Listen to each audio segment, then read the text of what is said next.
Your home for local sports is Sports Radio 1350 WOYK. Welcome to Sports Radio 1350's High School Football Game of the Week, presented by WellSpan Sports Medicine, the official healthcare and sports medicine provider of the York Revolution. Henry has it, turns the corner, he's inside the 5, he's at the goal line, he's into the end zone. Andrew Henry, 7-yard touchdown run, would not be denied. High school football plays here on Sports Radio 1350 WOYK. First in York, first in sports, and bringing you the best of the York Adams League every Friday night. Campbell to throw, fires it, he has Terry Caines. Caines is into the backfield at the 20, tripped up at the 15, still going, is into the end zone. Now let's head out to the stadium. With a call of tonight's game, here's Ron Rubin. And good evening and welcome to week number 4 of York Adams League High School Football for 2017. Tonight we're live at Central York High School as the Panthers, coming in at 1-2, host the undefeated 3-0 Bobcats of Northeastern as we begin league play tonight with the Division I clash. I am Ron Ruman along with Gareth Hissong in the High School Football Game of the Week presented by WellSpan Sports Medicine and the Flying Feet pregame show. And Gareth, Central probably had the tougher non-league schedule. Opened with a win over West York, lost kind of a blowout to Cumberland Valley, but then lost a tough one to a pretty good Hempfield team last week. Northeastern, maybe not as tough a schedule, but they're off to a 3-0 start despite a loss of a bunch of guys from those 2 years where they really made strides and got into the district playoffs for 2 years. So what was the mood of both teams when you talked to them down there on the field? Well, we're in for a treat tonight. We open up league play with a sunny September sky. We do. And both these teams All right, how's that? and both these teams are trying to be the regents of this division. The Regents. Ooh. You got a 3-0 team coming in with Northeastern, riding high with a little bit of a tailwind. You got Central York coming in here, and as you said, play some tough teams out of division. And that's what we talked last week about, how many games were out there with York Adams teams going to play teams in the LL League and the Mid-Penn League, and how that can be benchmarks and see where these teams are, a watermark, if you will. So both these teams coming in here riding high and excited about opening up league play. Regents. That's a William and Mary term, obviously. It's all about the Royals and the Regents. Oh, man, okay. Well, it will be interesting tonight. And Northeastern, a team that likes to run the football, although they can throw it. It's not that they can. And Central just about an even balance between running and passing. So it'll be a good test in that vein as well. So that's kind of the scene setter for you tonight on a beautiful night. 79 degrees on the first day of fall. Fall started about 2.5 hours ago. So it's official now. We're into football season for sure. And the sun is finally beginning to dip down, and we'll be able to actually see the field. So that's always good. But right now we're going to take a break because that's what we do around here. That's the Flying Feet pregame show on the High School Football Game of the Week presented by WellSpan Sports Medicine on WOYK1350.com and Game Time PA. When we return, Gareth talks with the head coaches on our Game Time PA coaches interviews next. Stay tuned. We were with you when you were struggling with the challenges of being a young athlete, before the challenges of keeping fit while working 9 to 5, and long before Pilates and Zumba were even a thing. Flying Feet. Flying Feet sports shoes outfitted you as a young athlete. When you slipped into a new sport practically every season, you learned a lot, and you grew strong. Now that you're an adult, why stop? Flying Feet has the brands and the styles that will increase your performance no matter how you choose to maintain your fitness. Just like when you were a kid, when you shop Flying Feet, you know you'll walk away with the best fit and natural comfort. Flying Feet stocks fitness shoes and all kinds of fitness gear. So, what do you do these days? Trail walking? Working out on the track? On the street? In the gym? Sign up for exercise classes like Pilates, Zumba, or need shoes for weightlifting? It doesn't matter what you're into, you can always count on Flying Feet. It's the one sportswear specialty store that's truly ageless. Flying Feet. Flying Feet Sports Shoes, 1511 Melrose Avenue, York, just off exit 18 of I-83. GameTimePA.com is your home for local high school sports. Log on for all the scores, stats, photos, and more, plus live stream coverage of the area's can't-miss matchups all season long. Stay in the game no matter where you are with the free GameTime PA app. Download it directly to your iPhone or Android and get all the Game Time features you love when you're on the go. Available at the iPhone App Store, Android Market, and, of course, GameTimePA.com. Mornings at 9. Dan Patrick on Sports Radio 1350 WOYK.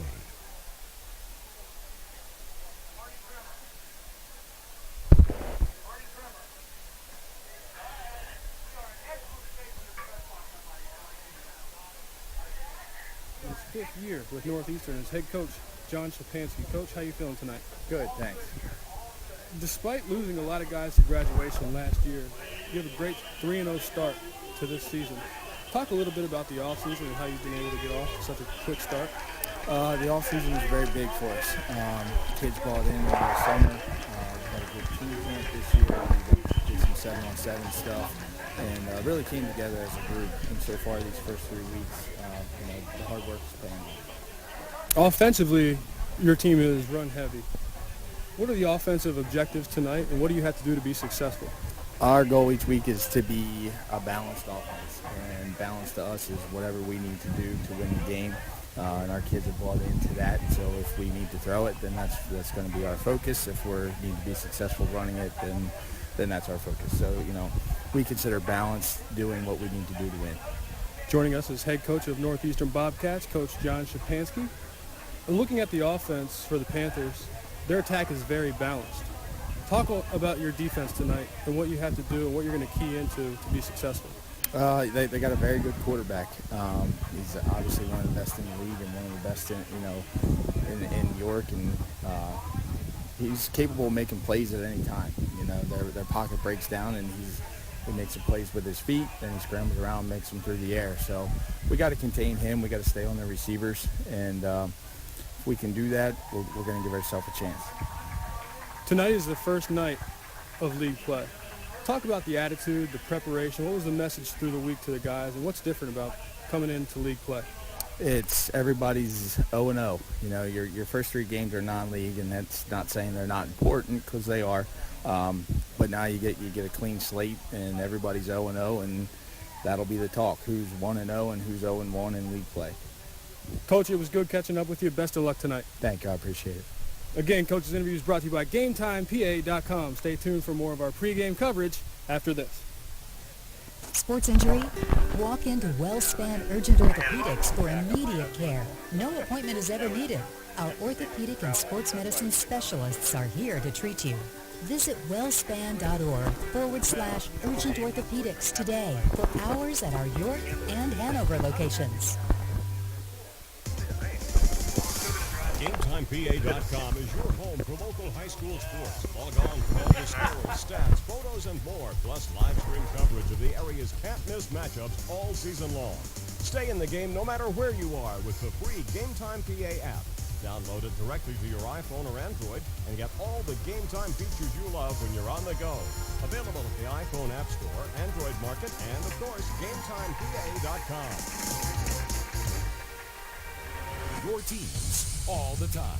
York's only place for local sports. Sports Radio 1350 WOIK. Welcome back to the Flying Feet pregame show. Our coaches' interviews are brought to you by GameTimePA.com.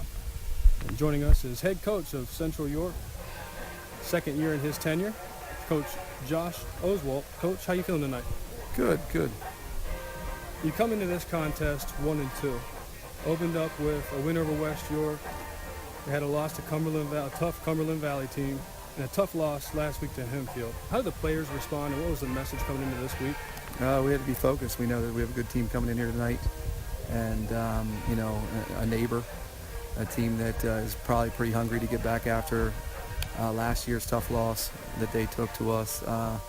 Well-coached football team, and they are riding high right now, being 3-0. Cade Pribula, talented 2nd-year quarterback for you. Talk about his impact on this game and what you need from him to be successful. You just got to stick to the game plan.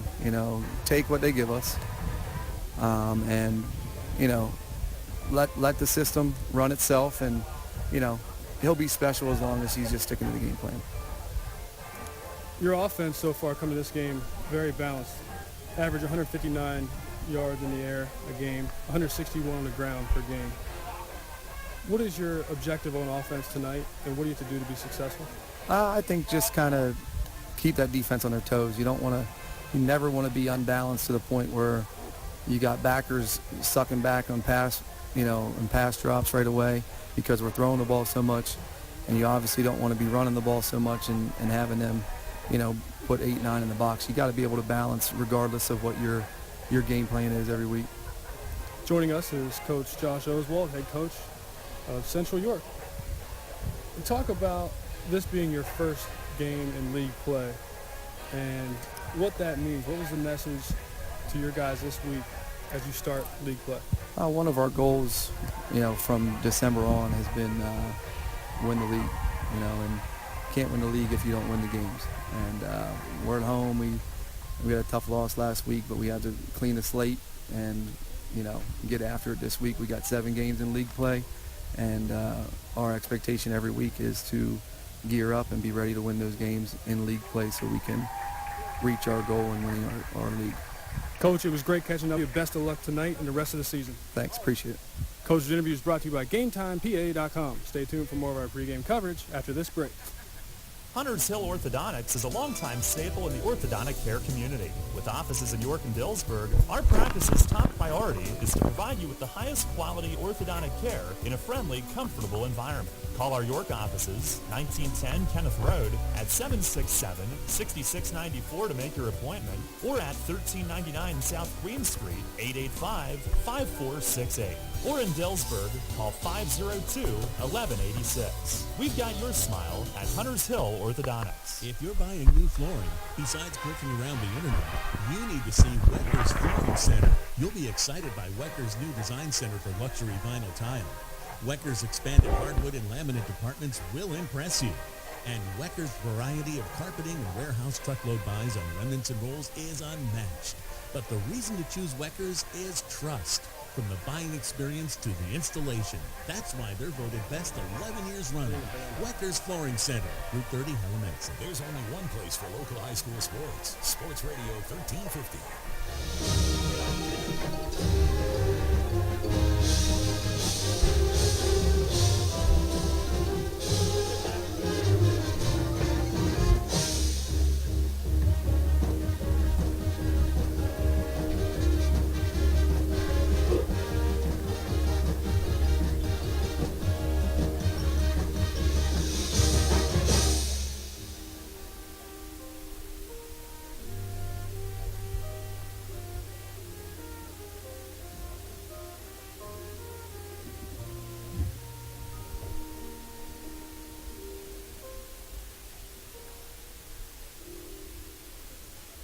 And the Central York High School Band entertaining the fans with a great pregame show here on our Flying Feet pregame show on the high school football game of the week presented by Wells Fan Sports Medicine. Ron Ruman and Gareth Hissong with you from Central as the Panthers host the Bobcats of Northeastern in the opening week of league play in the York Adams League. Time now for our Hunters Hill Ortho look around the league. Some of the other games that are happening tonight in Division 1.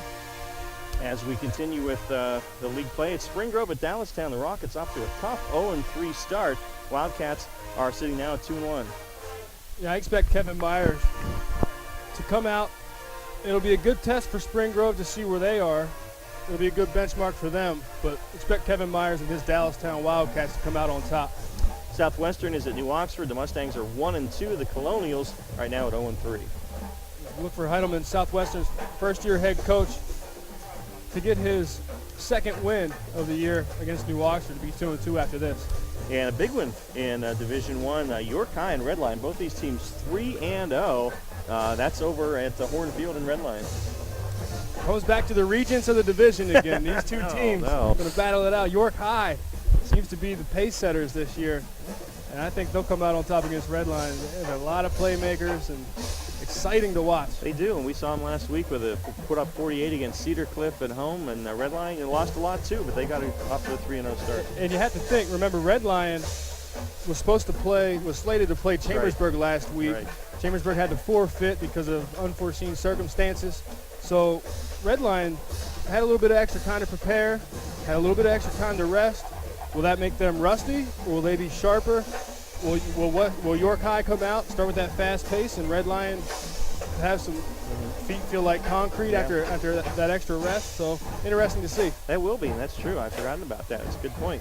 And Division 2 now in our Hunters Hill Ortho look around the league as the Central Band getting the home fans going here.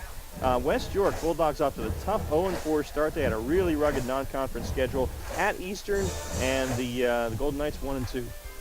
Eastern, not zeros in the win column for this club this year. good to see them get a win and see if they can come out against West York. Not something they get to do a lot is compete with West York. See what happens tonight. Dover is at Gettysburg. Gettysburg's 2-1. The Eagles finally got a win. They had a couple of tough, close losses to open things up. Got a good win against Redland last week. I go back to that Shippensburg game. I believe it was week 2 that Dover had, and they were down big and made a big comeback, lost by only 3 points. It was a short margin. So interesting to see what Dover has, see if they give Gettysburg some competition. All right, and the other Division II game tonight, Suburban 1-2 there at Kennedale. The Rams off to a 2-1 start. Should be a good matchup. Both these teams are pretty evenly matched. See what happens. All righty, and in Division III under Hunters Hill Ortho, look around the league. Hanover, the Nighthawks 2-2. They're at Bermudian that sits at 2-1 right now.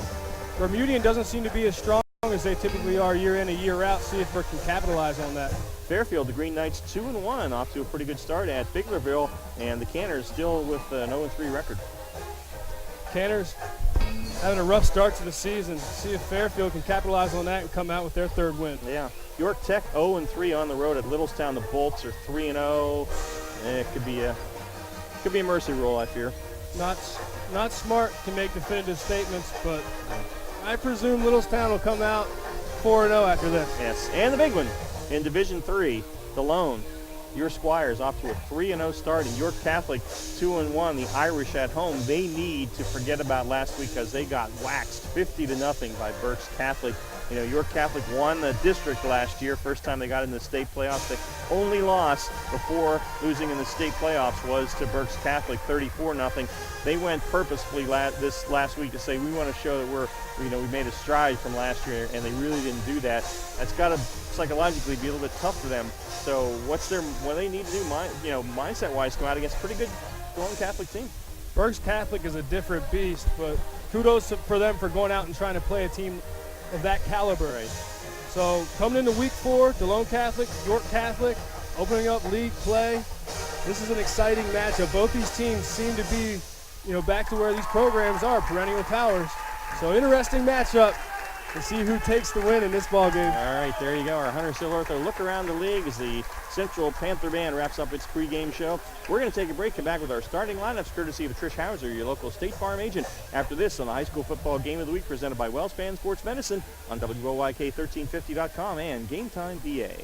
Hey, it's the good-looking genius at Broadway Transmission. You know what really grinds my gears? Perfectly good cars being thrown away just because of transmission went bad. My mind slips into overdrive when someone says, I'll just get a new car before I spend that kind of money on a transmission. What? According to Kelly Blue Book, the average price of a new car is $32,000. Now you're going to finance that, right? There's another $6,000 to $8,000. And if you drive it off the showroom floor, it loses 20% of its value immediately. Don't forget, you also have to pay sales tax, higher insurance rates, title and registration fees, and come up to $600, $700, $800 a month depending on your interest rates for 5 years. And remember, you will still have to pay for the upkeep of the car, brakes, tires, wipers, fluids, etc. Stop! Trade your transmission, not your car. Thanks, good-looking genius. You're welcome, ma'am. Broadway Transmission will get your shift together and save you all that dough. Visit us on the web at BroadwayTrans.com or stop in and see how it's done. Today it seems everybody is offering a discount on car insurance, but at what price? Reduced protection and personal service. At State Farm, you can earn discounts and still get full service and dependable protection from the world's largest car insurer. See me, Trish Hauser, 1865 Susquehanna Trail North, York, for the State Farm multiple line discount. With State Farm, you get an agent you can depend on and an insurance company you can trust. For the details on State Farm's multiple line discount, see me, Trish Hauser. Your county, your teams. Sports Radio 1350 WOYK. First in sports. Welcome back to Central York. And now it's time for our State Farm Trish Hauser starting lineups. The visiting team, Northeastern Bobcats at quarterback, number 4, Zach Sanderson. He's a sophomore. At running back, it's Frank Brown. At fullback, Jaden Suero.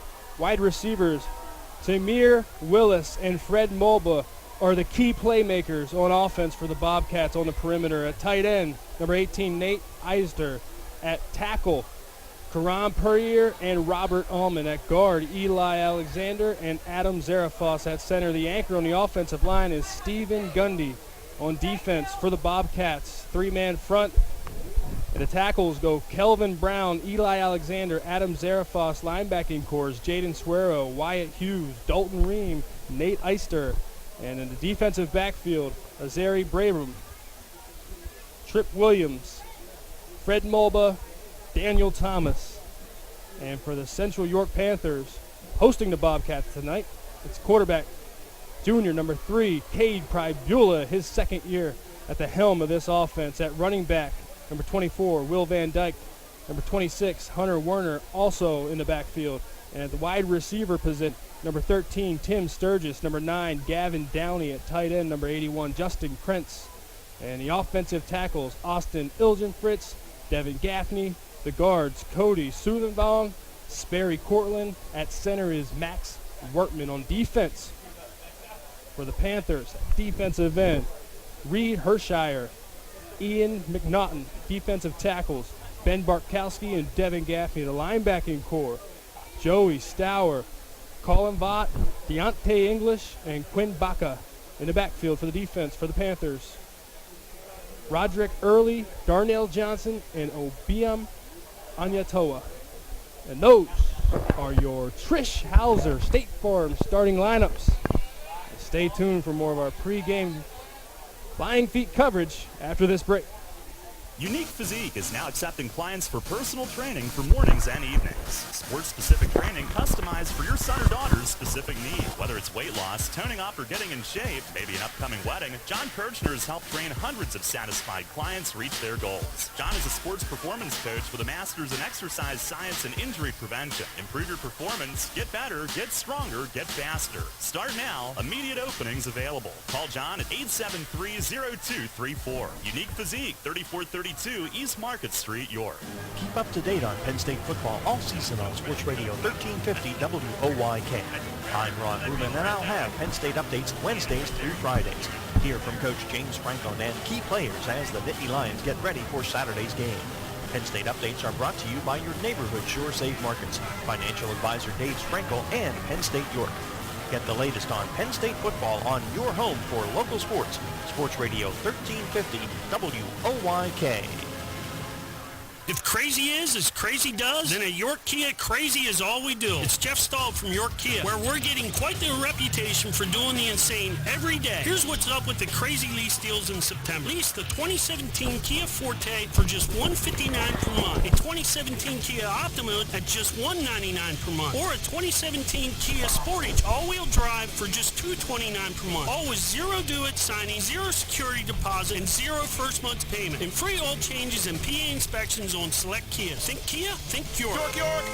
It ain't over yet. Jeff Stahl from York Kia again. I forgot the best part. We've got financing rates down to a crazy 0%. And we're still going for 100% credit approval, still giving out the highest trade-in deals, and every new Kia still comes with Kia's 10-year, 100,000-mile limited powertrain warranty too. So come see me personally at my desk on the showroom floor. We've got to move our remaining 2017 Kias, and our crazy is your game. Think Kia? Think York. York, York! Excludes tax and tax. Credit approval. Offer ends 10/2/2017. Live, local sports is on Sports Radio 1350 WOYK. Welcome back to Central York High School. Ron Ruben, Gareth Hissong with you as the sun dips below, or just on the verge of dipping below the horizon here on a beautiful night for high school football. Temperature in the upper 70s.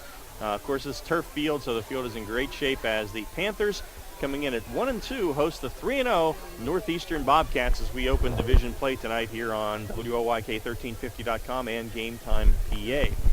So we heard from the coaches, and time now for our Kia Keys to the Game from Gareth. Let's get with the visitors first from Northeastern. What's up with the Bobcats?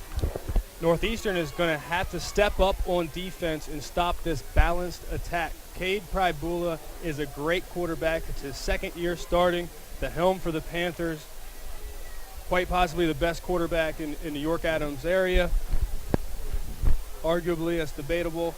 Right. So on defense, they have to step up tonight. On offense, they have to execute and make those big splash plays, as we've known Northeastern to do, as they reload with playmakers year after year.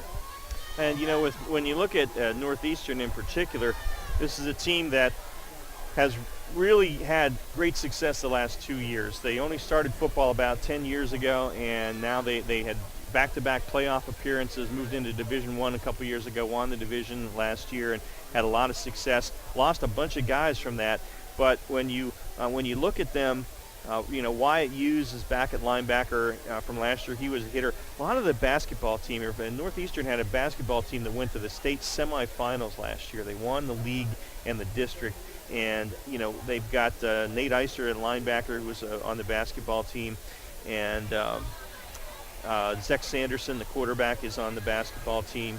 But the guy who really is the guy is Fred Mulbach, number 11. He's 5'10", 170-pound senior, is a wide receiver and defensive back. But on the basketball court, Gareth, the guy was unbelievable, electric.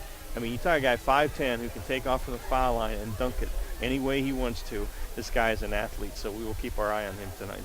And Northeastern has always had strong basketball, all the way back before they had the football program, all the way back in my day when I was in high school, they had some great teams. Yeah. And that's translated over here to the football field. I was talking to Coach Stepanski. I said, it seems like you reload year after year. It's like playmakers are a tradition. Is that the off-season program? Is that mostly due to coaching? And he wanted to say yes, it was all coaching. But, of course he did. But no, it's just something about Northeastern. They reload with these playmakers. What about Central now? Keys to the game for the homestanding Central York Panthers. Turnovers. They cannot turn the ball over on offense. We talk about these talented athletes from Northeastern, and it's those guys in the backfield for the defense of Northeastern. They can make plays. So Cade Pribula, while he's a stalwart at quarterback, it's risky to throw against this backfield and this defense. And expect Stepanski to mix it up on defense, bringing pressure, sitting in zone, some zone pressure, some man pressures, and they're going to try to get to Pribula and hit him a little bit. I'm not sure how much he's been hit so far this year at quarterback. He does have 6 picks in the first 3 games, and Cade also a guy who, as a sophomore, had some big-time playing time on the court for the Central York Panthers as well, and Coach Kevin Sheeler. So a lot of guys that saw each other on the basketball court last year as well. So those are our keys to the game as Northeastern prepares to take the field, and Central will be following suit momentarily as we're just a few minutes away from our Fast Sign opening kickoff in our first quarter, brought to you by Stony Brook Family Restaurant. We are going to take a break. We'll come back with the Fast Sign's opening kick after this on the high school football game of the week presented by WellSpan Sports Medicine on WOYK1350.com and Game Time PA. Sports injury? Walk into WellSpan Urgent Orthopedics for immediate care. No appointment is ever needed. Our orthopedic and sports medicine specialists are here to treat you. Visit wellspan.org/urgent orthopedics today for hours at our York and Hanover locations. Every day, Fast Signs helps businesses like yours with their visual communications. We ask the right questions, recommend smart solutions, and help you build your business. Our knowledgeable consultants uncover your communication challenges and provide visible solutions. At Fast Signs, we're innovators, planners, and designers. We're more than fast, more than signs, and we're more than ready to help. Contact Fast Signs today. Visit our store next to Sam's Club in East York or visit us online at fastsigns.com. There's only one place for local high school sports. Sports Radio 1350. And welcome back to Central York High School. Ron Ruman and Gareth Hissong with you on WOYK1350.com and Game Time PA. The York Revolution looking to clinch the opening series and get into the league championship for the Atlantic League. We'll try and keep you posted on that score tonight if we can as well. Right now, our national anthem.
Alrighty, and we are back here at Central as the fine Central York Panther Band performing our national anthem for us here with colors out there from some of the young folks, I believe, at Central.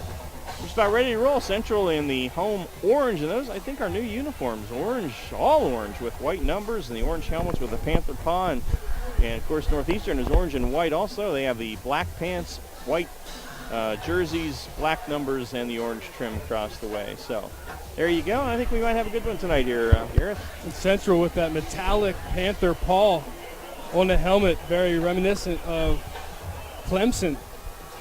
Yeah, this should be a great matchup tonight. Should be a lot of big plays.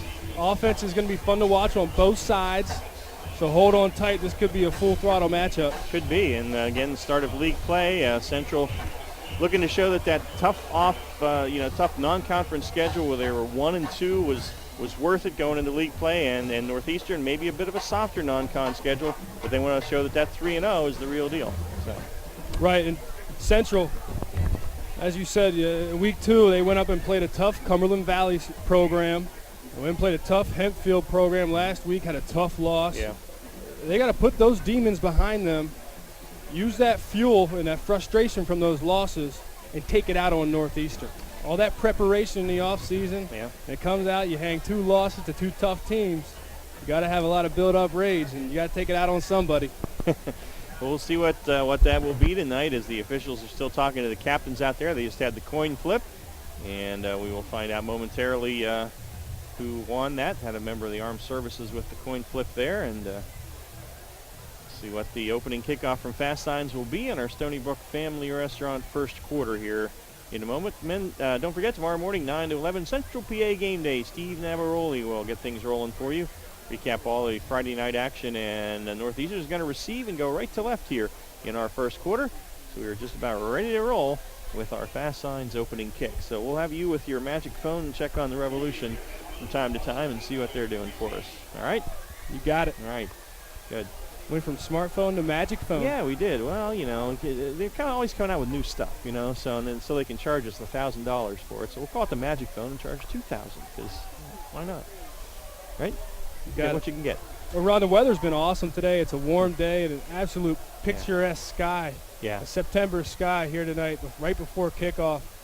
Great atmosphere here at Central York. That it is, and Northeastern will receive. Nick Basile will boot it for Central, and back deep for Northeastern. I think Fred Mulba is there, and Tamar Willis. And again, Northeastern will go right to left. For those of you listening without the video. Leif Johnson again on the video for us tonight for Game Time PA. As we are ready to roll with the Fast Signs opening kick on week 4, Central and Northeastern. Glad you're with us. And the whistle gets us ready for play. And the boot is away. It's a high end-over-end kick. Mulba is going to circle under to drop it at the 2. He's got to pick it up. It's at the 5. And a bunch of orange shirts there. He cuts to the far sideline. This is a guy that can make things happen. And got away from a couple of guys, but went out of bounds. He was forced out there by Anaya Tunwu. And so Northeastern is going to start fairly deep in its own territory that time as Mulba had trouble fielding that kick. Looks like they're going to be about their own 8-yard line, or 13-yard line. Fortunate to make something out of nothing. You already see some of the athletic ability showcased by Mulba. Be interesting to see this offense get guys like Mulba just get touches in space and see what they can do with the ball. Mulba comes to the near side. Looks like Caleb Zom perhaps out there with him. And on first down, they give it off to one of their running backs, and that is, sorry, can't pick up the number. That is Tamar Willis, and Willis gets out to about the 10. He's dropped there by defensive end Reed Hirschner. So Willis on the carry, and he's going to be dropped actually at the right at the line of scrimmage at the 13. So it's going to be 2nd down and 10, no gain. Immediately the Bobcats try to get the ball out on the perimeter on the edge. Good job by this defense, stopping for no gain. 2nd and the 10 at the 13. Now they have a man in motion. They give it to Frank Brown, hole up the middle, and the little guys across the 15, or across the, the 20. Get my line straight here. No, it is the 15, out to about the 17-yard line before he's stacked up there. and that was Joey Sowers, one of the very good linebackers here at Central. Gain of 4 for Brown. It's going to be 3rd down and 6. Joey Sowers doing a good job coming down from the defensive backfield, sticking his nose in there, helping on the stop on 2nd down and setting up Northeastern in a 3rd and 6 situation on their opening possession. As it looks like we have a Northeastern Bobcat on the field, and it's number 5, Frank Brown, the starting running back. That's not good news for the Bobcats because Brown has been their guy, 65 carries and 384 yards in the first 3 games, a 5.9 yard average, 128 a game, and 4 touchdowns. He had that 4-yard run, and so he does pop up, though, and looks like he's moving pretty well coming off, so that is good news for him, certainly, and for the Bobcats as well. Seems to be walking fine. In fact, now jogging to the sideline, so that's great news. But 3rd and long, so we'll see if Sanderson goes to the air. Zek is 27 of 41 so far, 301 yards, 4 TDs, and 4 picks.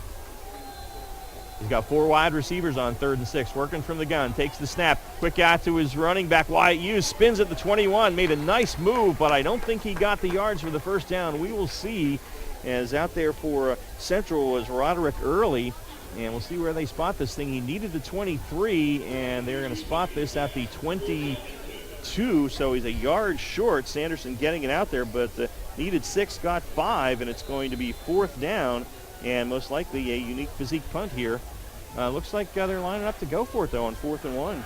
They bring in the punter late. Oh, okay, there you go. Yep. 44. Conlon McCurdy is back to punt for the Bobcats. And there's a good snap and gets it off, low kick, hits it right at midfield, takes a big bounce inside the 30, and is going to go down to the 24-yard line. So 1st and 10 from there. And so a 3 and out for the Northeastern Bobcats, and it'll be 1st and 10 for Central at their own 24.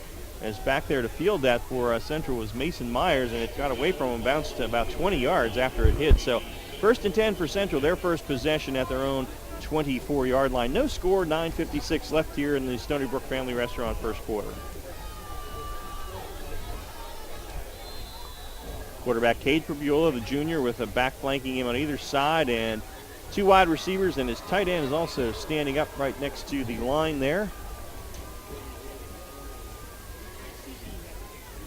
A 3-man front for Northeastern, and a handoff on 1st down, and a gain of 2 to Will Van Dyke. Straight up the middle. Pretty good defense by the middle of that line. Also in there for Northeastern was Trip Williams at a defensive linebacker spot. So Van Dyke picks up 2. It's going to be 2nd and 8. Spurry, Corlin, Austin, and Engle Fritz pulling the offensive line. Good run fits from these linebackers from the Bobcats. And they hand it off to Van Dyke again. He's across the 30 to the 32. Pickup of about 6 there. It's going to be 3rd down and 2 as for Central. They're quickly to the line now as they're going with a kind of a hurry-up offense here, and then they call the play. So it's going to be 3rd down and 2 from the 32-yard line for Central. And Prebula is going to hand it off to Werner, and Werner right to the 34. Boy, he is nailed there, but he's got the 35. He's got the first down, got 3, as he was plastered in there by Dalton Ream, the 190-pound senior middle linebacker, but a gain of 3 for Werner and a first down. Talk about the importance of converting on 3rd downs. You saw Northeastern at 3rd and 6. Central had a 3rd and 2. They were able to convert. The Bobcats were not. And a fresh set of downs for Central. Prebula, a little flip to the guy, kind of a jet sweep here, and he gets out to about the 38 or 39-yard line. And that's Mark Santos, one of the wide receivers there on that little flip pass. But Santos picks up 4 to the 39, and it'll be 2nd and 6 from there. Prebula again working out of the gun. It's 3 wides to the near side. 2nd and 6 for Central. Its own 39. Their opening drive. Northeastern went 3 and out on its first. 8:15 on a turn in the Stony Brook Family Restaurant first quarter. Prebula drops to throw. Fires it out in the flat. Has his man out here. Makes a miss. And out to the 45-yard line again is Mark Sturgis. And he's tackled by Mark Santos, I'm sorry. But Santos with a nice catch and run to the 46-yard line. That's a gain of 7, and that should be enough for a first down. It is. The Panthers move the sticks again. The talented, balanced offense like this for Central, you have to wrap up and make tackles in space. It was Wyatt Hughes that missed the tackle in the last play. Werner, in a little off-tackle play to the right, has a nice hole, and he gets into Bobcat territory down to the 47-yard line. It's a gain of 7 for Hunter Werner. It'll be 2nd down and 3 from there as Tripp Williams again on a stop for Northeastern. The opening possessions, whether it's the beginning of the game or the beginning of the second half, you look for teams to set the tempo. A quick 3-and-out for the Bobcats on their first possession, and Central is rolling, taking their 7th play from the line of scrimmage. Fabiola in the pocket, fires it. Oh, overshot his man there as he was going for Tyshawn Richardson, and he overshot him there, and Richardson got a little pop from Wyatt Hughes after that one. It's incomplete, so it's going to be 3rd down and 3 at the Bobcat 47. Fabiola, the junior quarterback, looked like a little hesitation on that throw as he was trying to read the defense and didn't just let it rip. So on 3rd down, and Fabiola play fake is going to keep it, and he's ridden down. He should have a 1st down as he's down about the 42-yard line. Picked up 5, and looked like on the stop that time was, looked like number 42, but I don't see him out there, so sorry about that. But it is a 1st down for Fabiola on the 5-yard run, and 1st down for the Panthers. That's where Fabiola is dangerous. He can run the ball effectively. And here is Van Dyke off the right side, big hole, and he spins into the secondary down to about the 30-yard line before he is finally spun down there by one of the defensive backs, Fred Mulba, on the stop. But Van Dyke down to the 30. That's a gain of 12 and a 1st down. Quick snap, and again they go to Van Dyke. Same play off the right side, another big hole. Mulba hanging on. He's inside the 15 and all the way down to about the 10. They still don't have him on the ground. Finally, 4 or 5 guys in white shirts get Van Dyke at the 20-yard line as he absolutely took Fred Mulba and Wyatt Hughes for a ride, and Van Dyke picks up 20 on that one into the Weckers Carpet red zone. 1st and goal at the 10. Welcoming sign for this home crowd is the Panthers line up for their 11th play of the drive.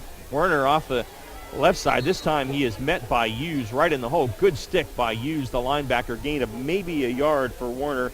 And it's going to be 2nd and goal from about the 9. Hughes, the senior linebacker, 5'11", 160 pounds. Leads him in tackles with 8.3 per game. This crowd has to love it. 2 back-to-back plays, gushing the defense right through the center of the defense. And they are set up, knocking on the door.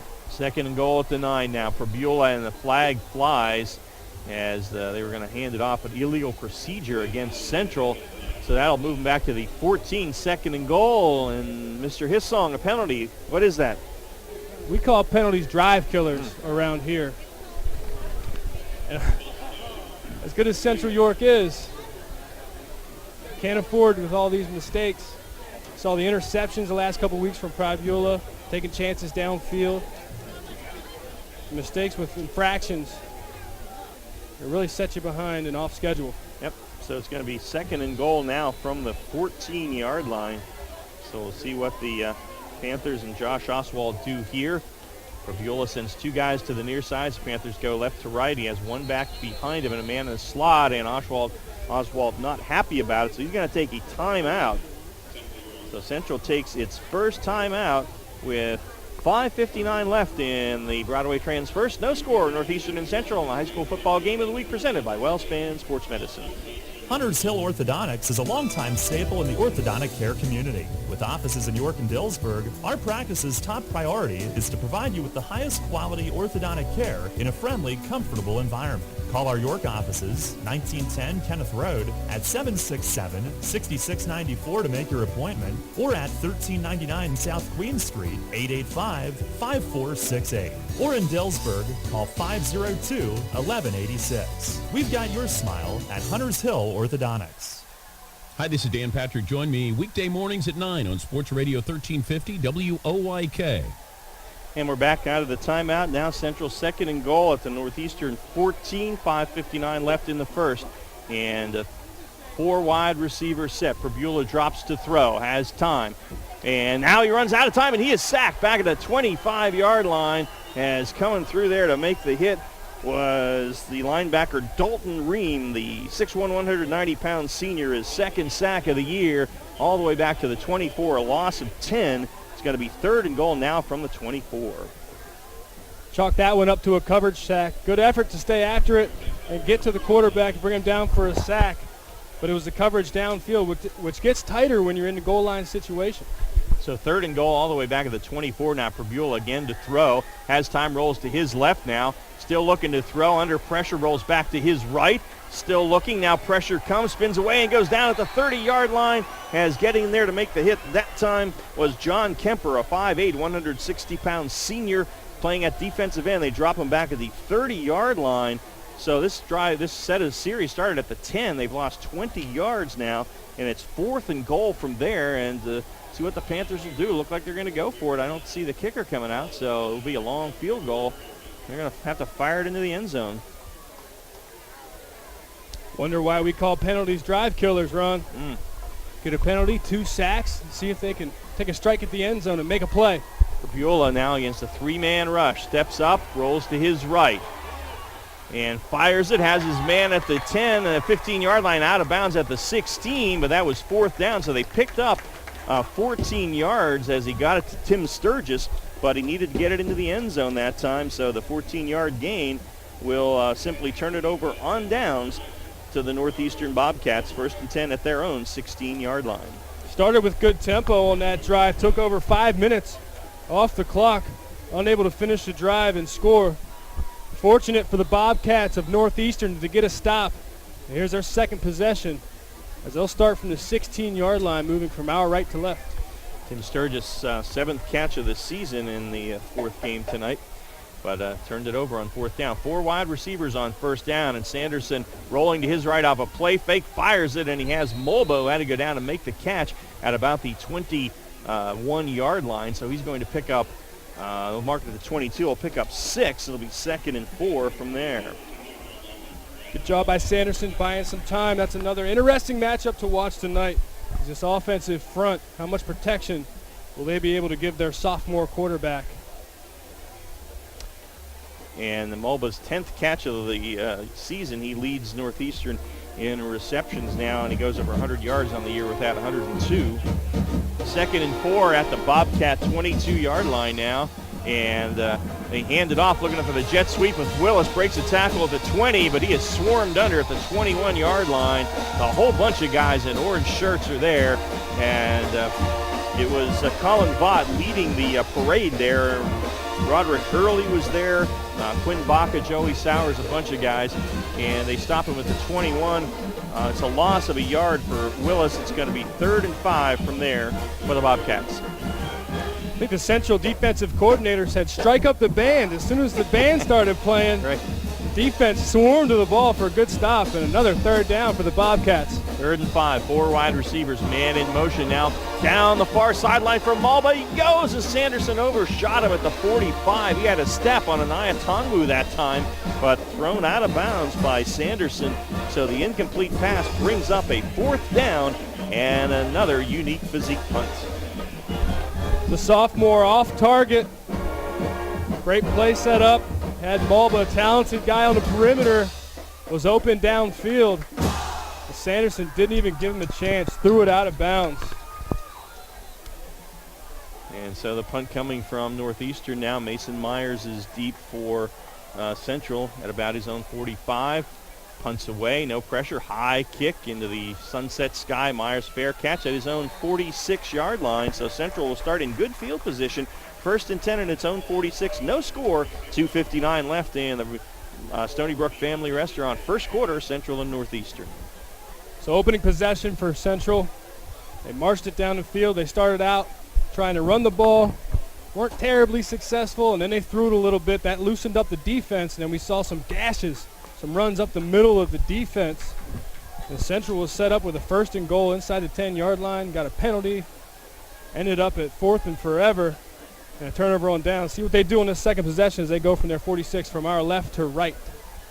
All righty, and Central will operate with Prebula in the gun. Empty backfield, 5 wide receivers. One man comes in motion toward us. It's Myers, and Prebula is going to run it up the middle. There's a hole across midfield down to the 45 and down to the 44 before Mulba is there along with Hughes to bring him down. It's a gain of right about 10. It's going to be close for a first down, and they're going to give it to him. So Prebula picks up 10 and moves the sticks for Central. And again, this is where Prebula is dangerous. He's not an explosive, real exciting runner, but he is very effective. And not only at taking off and design quarterback runs, but more specifically just moving around in the pocket and buying time. Northeastern now in the 3-man front. They hand it off to Van Dyke, looking to get outside, but a nice tackle is made by Fred Mulba, who came up from his defensive back spot in run support, drops Van Dyke at the 40, we're going to mark this 42-yard line, a gain of 2 for Van Dyke, 2nd down and 8.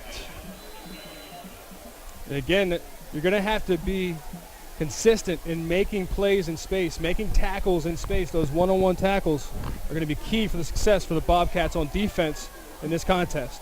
2nd and 8, and they give it off to, I think that was Werner, and he is snowed under right at the line of scrimmage. May have lost a yard or 2, as in there to make the initial hit for Northeastern was Joe Shockley, a 6'2", 250-pound senior defensive tackle. Loss of a yard for Werner. It's going to be 3rd down and about 9. Great disruption from Shockley. Sticks a hands in the chest of the blocker, sheds the blocker, and makes the play. So on 3rd and long, Prebula, they set up a screen. Oh, it was dropped that time by Van Dyke, but really that wasn't going to go anywhere anyway because linebacker Jaden Suero was right there. So the incomplete pass will bring up a 4th down and another unique physique punt for the Central York Panthers. Seen a couple mistakes tonight from the Panthers that they have not been able to overcome. So penalty led to Prebula getting sacked twice and a turnover on downs. See a drop pass here and leads to a punt. Nick Basile will kick it away. Tamar Willis is deep. $1:43 left in our Stony Brook Family Restaurant first quarter. Still no score. Panthers and the Bobcats. Good snap. Basile gets it away. No pressure at all. Trying to pin him deep. Nice spiral. He's going to hit at the 10. Bounces sideways, and they'll down it right there. Nicely done by Basile. And hustling down there for the special teams coverage for Central York was Quinn Baca to make that down of the ball. So Northeastern again starts in its own territory where they have all night. It's going to be 1st and 10 at the 10. 1:34 left in the first.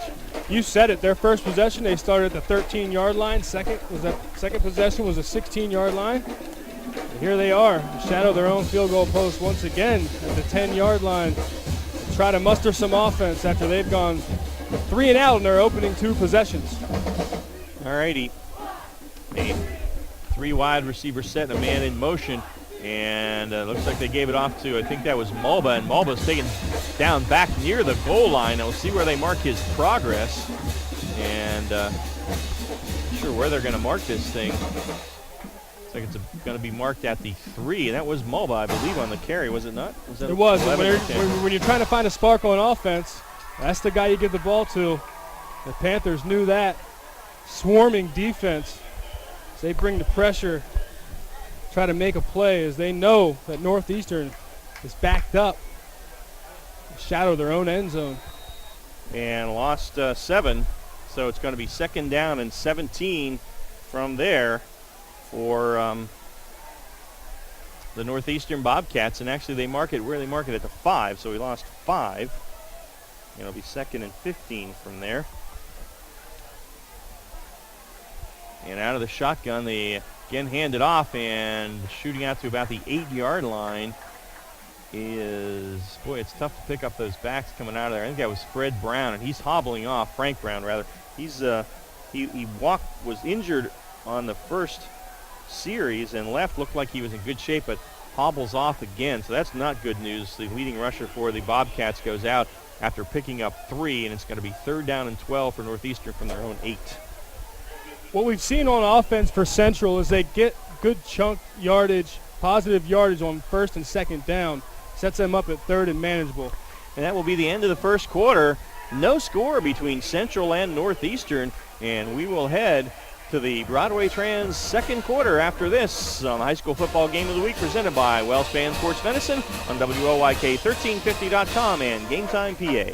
Round Brown's Orchards and Farm Market in Loganville was built on teamwork, commitment, and passion. For over 65 years, Brown's has been a delicious destination for hand-picked fruits and award-winning bakery treats. As we celebrate football season, make Brown's Catering your tailgating headquarters for barbecue, party trays, wings, steamed shrimp, giant 2-foot subs, and more. Brown's applauds every football player, coach, cheerleader, band member, and parent for your teamwork, commitment, and passion for the game. Come to Brown's in Loganville to celebrate the big win. BrownsOrchards.com. Hi, this is Tom McGinnis, the voice of the Philadelphia 76ers. You're on York's home for Sixers basketball. Sports Radio 1350 WOYK. First in York, first in sports. And we are back here at Central York High School after one quarter. No score. Bit of a surprise here, but both teams, well, Central particularly had a first and goal at the 10, but then they had a penalty and a couple of sacks and put them out of range. So now Northeastern has struggled offensively tonight, and they have a 3rd down and 12 from their own 8-yard line, trying to get you a scoreboard update, but not having any success. We continue to hear Teddy Feinberg's interview with Joey Sowers here as it pops up on game time, but we'll get you scores as soon as we're able. So right now we have a 3rd down and 12 at the 8. Sanderson to throw, fires it, out in the flat, and his man wasn't looking. It was Wyatt Hughes out of the backfield. He never saw it coming, so that is incomplete, and it will be 4th down and most likely a unique physique punt.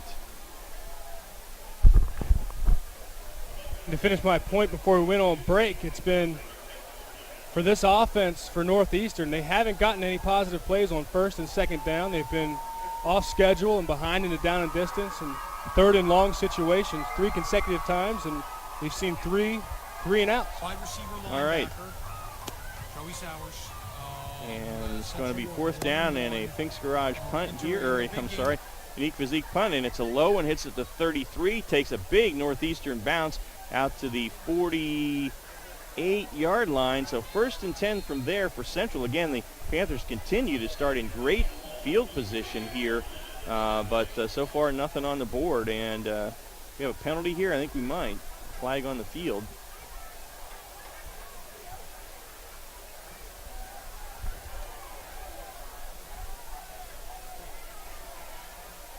It's been a pretty clean contest.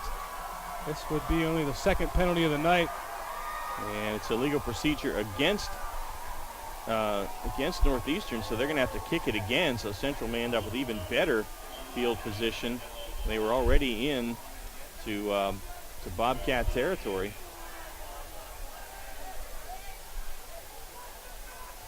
Wide receiver linebacker. Panthers are going to try to get a spark here and come after this punt, try to get a block in the end zone. Way back near the back of the end zone is the Northeastern punter, and takes the snap. Here they come, and he blocked it out of the end zone. It's going to be a safety, and Central will get the football back. Obiama Anaya Tanwu, the defensive back, got through, blocked that one cleanly out of the back of the end zone. So the safety for Central, they go up 2-0 with 11:40 left in the second, and they'll get the ball back. Talk about the importance of special teams being the 3rd phase of the game. You see it illustrated with this safety, a big momentum boost, an explosion of excitement for this home crowd. The Panthers get on the board with a safety.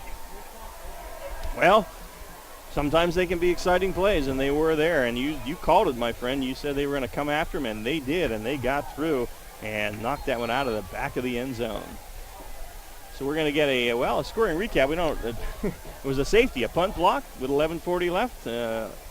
Obiama Anaya Tanwu with the honors, and 2-0 Central. That's from Brown's Orchards and Farm Market. Got a York Traditions Bank scoreboard update. 2nd quarter, the big one in D3. DeLone Catholic, York Catholic, no score at the moment. Gettysburg beats Dover 7-0 in the first. Fairfield, the Green Knights up on Biglerville 15-zip in the first as the Green Knights look to go 3-0. Hanover and Bermudian scoreless in the first. Dallastown leading Spring Grove 7-0 in the first. Susky playing Twin Valley tonight, no score in the first. Nothing in from West York Eastern yet. Red Lion up on York High 7-0 in the first, and that's what we have right now of our York Traditions Bank scoreboard show. Here's our Fast Signs kick, a high, fairly short kick, and it's taken by one of the up guys at the 38-yard line for Central. Gets across midfield and then is slammed backward, and returning that was Joe Jones, and he was met there by Adam Zarfos and dropped. But Central again will start in great field position at the Northeastern 48, leading it now 2-0. Good field position again for this offensive Central York, and finally a little bit more momentum as they were able to actually get on the board. They had their opening drive was a great drive, went 13 plays, were not able to finish, but they moved the ball very effectively. The second drive they went 3 and out, got a little bit of momentum from that safety. See if they continue to rock on offense. Fabiola out of the gun, wide receiver each way. Panthers right to left in the Broadway Trans second quarter. Hands it off to, I believe that was Van Dyke, and he gets a yard, and that's about it. Swarmed under by the middle of that Bobcat defense, and we'll see who gets up off the bottom of the pile. I believe that was Van Dyke, and no, that was Werner. Sorry. He got a yard. It's going to be 2nd and 9. Fabiola again out of the gun with 3 wide receivers. And he hands it off to Werner. Werner cuts upfield. Nice move. 45. Spun down at about the 42-yard line. Nice gain for Hunter that time of about 6 yards. And the tackle that time by Nate Eister, the 6'1", 180-pound senior linebacker for Northeastern. Ball at the 42. It's a gain of 6 for Hunter, and it's going to be 3rd down and 4. Northeastern's done a good job of not allowing their defense to get too stretched out.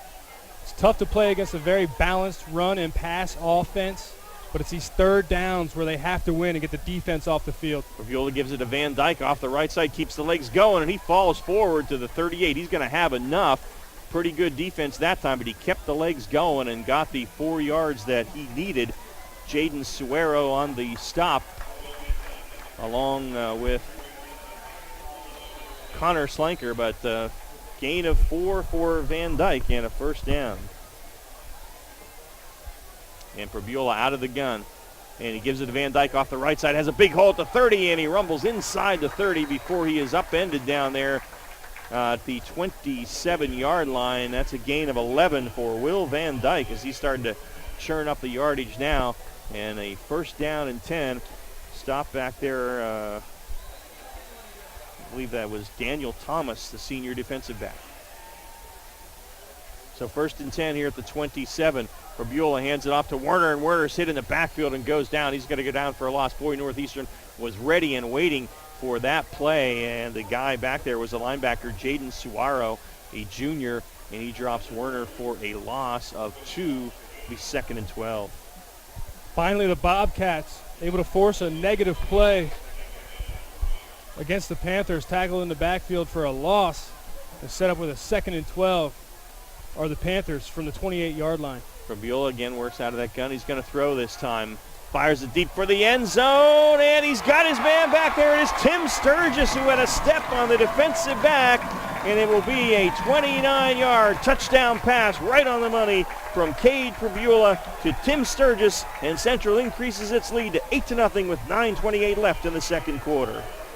Sound the alarms. It's an air raid from the Panthers.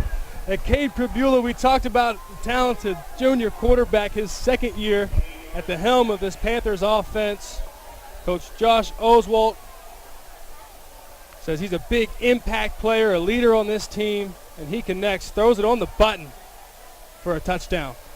And the PAT kick is up by Basile, and it is good. 9:28 left in the Broadway Trans 2nd quarter.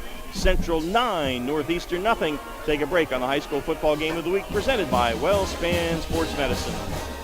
Serving York for over 50 years, Vito's Pizza. Check out their daily lunch specials Monday through Friday, 11 till 2. 2 slices of pizza and a small soda, only $3.99, or a small sub for only $4.25. Monday night, 2 large cheese pizzas for only $15.99. Tuesday, a large stromboli and large pitcher of soda, just $11.99. Wednesday, a large cheese pizza and large pitcher of soda, just $11.49. Vito's open till midnight, Monday through Thursday till 1 a.m. Fridays and Saturdays. Dine in at 1734 South Queen Street, York, or get carry-out. Call 843-1143.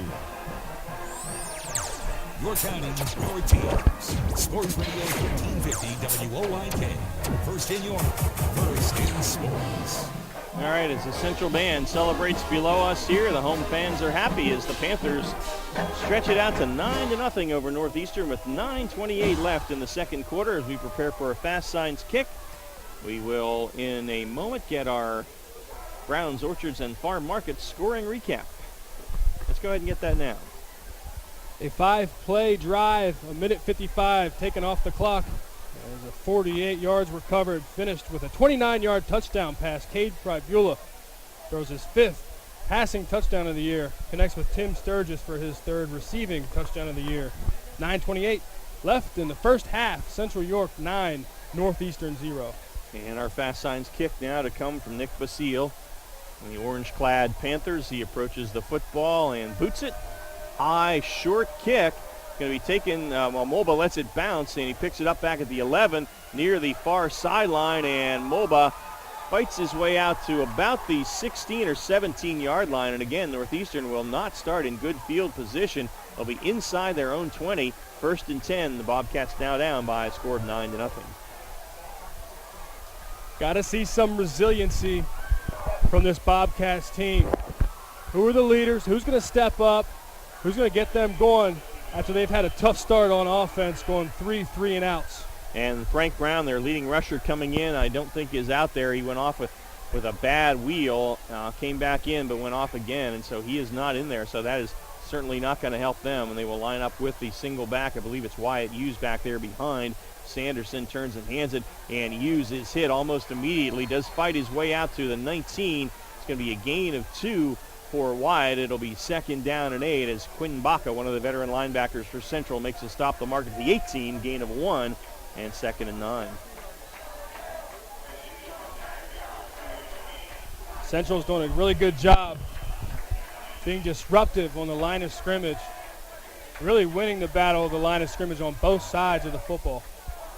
2nd and 9 for the Bobcats at their own 18-yard line. 8:48 left in the Broadway Trans second. Sanderson working from the gun. He's going to throw. Pressure comes, steps away, but doesn't get away from the second guy, and Baca is there to record the sack as the pressure came, and nowhere for Zach Sanderson to go, and he is marked down at the 11-yard line, so that is a loss of 7 yards on the sack, and it's going to be 3rd down and long, 3rd down and about 16 for Northeastern. Crank it up for this Panthers defensive unit, forcing 3 and outs, continue to be aggressive and bring the pressure, and put Northeastern in another 3rd and long situation. Oh, a high snap. Sanderson handles it, fires it deep down the far sideline, looking for Mulba, but again out of bounds. Good coverage that time by Roderick Earl. He was step for step with Mulba, so Sanderson just 2 of 5 here in the early going, and that's going to be another 4th down and a unique physique punt. The last one was blocked out of the end zone for a safety, so we'll see if Northeastern is able to adjust their punt coverage. This time they'll have the full drop for the punter. It was right on the end line last time, but this time it's going to be Colin McCurdy again. He'll kick it away from his own end zone.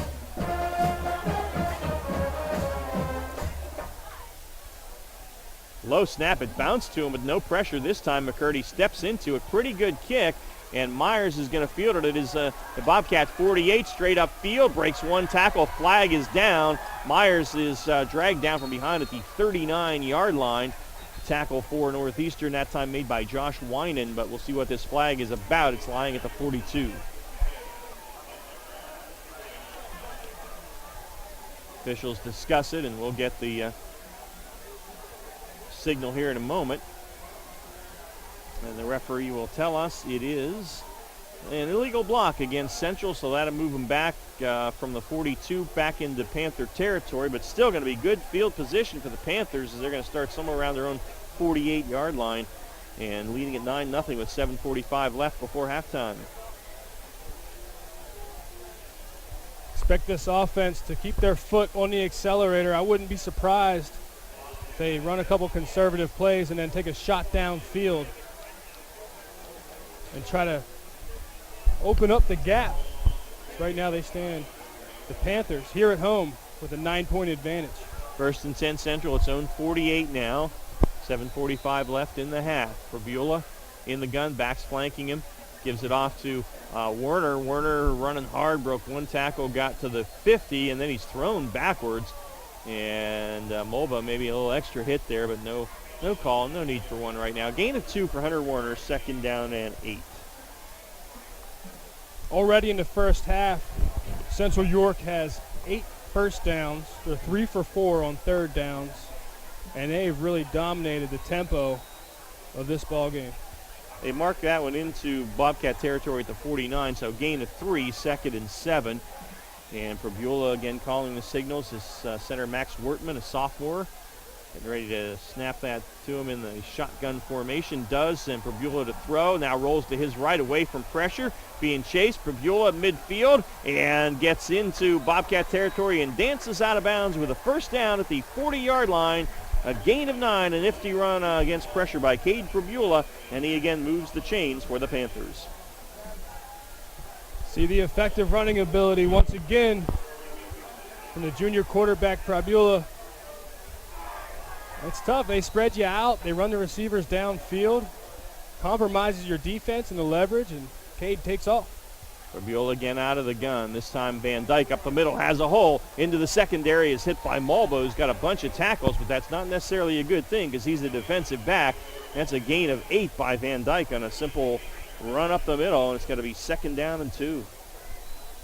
You said it. You want your defensive backs to be very good and talented at run support, but you don't want to have to rely on them as the Bobcats have in this first half. Probably about half a dozen tackles for Molba, and the same little counter give to Werner. Werner busts the tackle and crosses the 30-yard line down to the 27. Nice gain of about 5 for Hunter Werner, and he picks up the first down for the Central York Panthers. Certainly doesn't show on the scoreboard, but it really feels like the floodgates are going to open up in this offense, imposing their will on the Bobcats. Yeah, Northeastern needs a stop.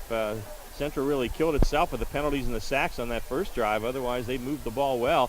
And here we go with, I believe that was Van Dyke straight up the middle, and pretty good defense that time. No, that was Werner, I'm sorry. 24-26, tough to pick up for looking sideways at him. And in there to submarine him that time was Adam Zarfas making a nice play. No gain, and it's going to be 2nd and 10. Probula working out of the gun. He's got Werner behind him. Wide receiver each way and a couple of guys in that sort of slot position just behind the line. Probula going to throw. In the pocket, now rolling right away from pressure, and he's going to run it again. 25, he's hit at the 24, stood up and thrown backwards, but he does gain 3, and it's going to leave a 3rd down and 7 for the Panthers at the Bobcat 24-yard line. We have another Bobcat down. So they will take a look at him with 5:19 left in the half. We'll take a break. It's Central 9, Northeastern nothing on the high school football game of the week presented by WellSpan Sports Medicine. At Donegal, we understand there are many costs associated with running a business. That's why Donegal works with you to provide quality insurance products based on your business needs, and why we deliver that insurance at a price to fit your budget. Call your local independent Donegal agent today and discover why, when it comes to insurance for your business, Donegal is a better value. Contact Coatman Kunkel Insurance at 717-854-0300 or stop in at 3217 East Market Street, York. Locally owned and operated by Pam and Rudy Coatman. Coatman Kunkel Insurance. Mornings at 9. Dan Patrick on Sports Radio 1350 WOIK. All right, we're back here at Central as they tend to the Northeastern player who was down, and I could not pick up his number, so I don't want to take a guess here to who that might be. He's sitting up now. Now he's standing up, so that is good news, and that is Nate Eister, who is being helped off, the senior linebacker. So he's walking off under his own power, so that we hope is certainly good news for him and for the Bobcats as we look at a 3rd down and about 7 for Central at the Bobcat 24-yard line with the Panthers up 9-0 and 5:19 left in the first half. So Probula working from the gun now, and he's going to hand it straight up the middle, and it's a big hole, and into the end zone goes Hunter Werner. Hunter Werner on a 24-yard simple trap play up the middle. Got into the secondary, and there was nobody close. With 5:09 left, Central is on the verge of breaking it open. They lead at 15-0.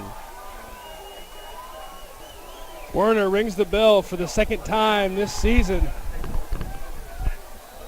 And the Central Panthers hitting on all cylinders on offense. A welcome sign for this home crowd. And the PAT from Basile, and that's no good as he missed it off to the right. But Central's lead over Northeastern is 15-0 as we will take a break and come back with our Browns, Orchards, and Farm Market scoring recap after this. If you're looking for experienced barbers and a relaxing atmosphere, come to Iacono's Hair Studio, 2030 South Queen Street in York. Iacono's is a family-owned business serving the York area since 1972. For high-quality grooming enjoyment and the professionalism of over 75 years combined expert experience, Iacono's is the place for you. For haircuts, for a straight razor shave, for a relaxing grooming experience for the best of the best in the business, visit or call Iacono's at 854-8258. The home for local sports. Sports Radio 1350 WOIK. And back at Central as the band plays, the home fans celebrate. The Panthers up 15-0 on Northeastern. 5:09 left in the half.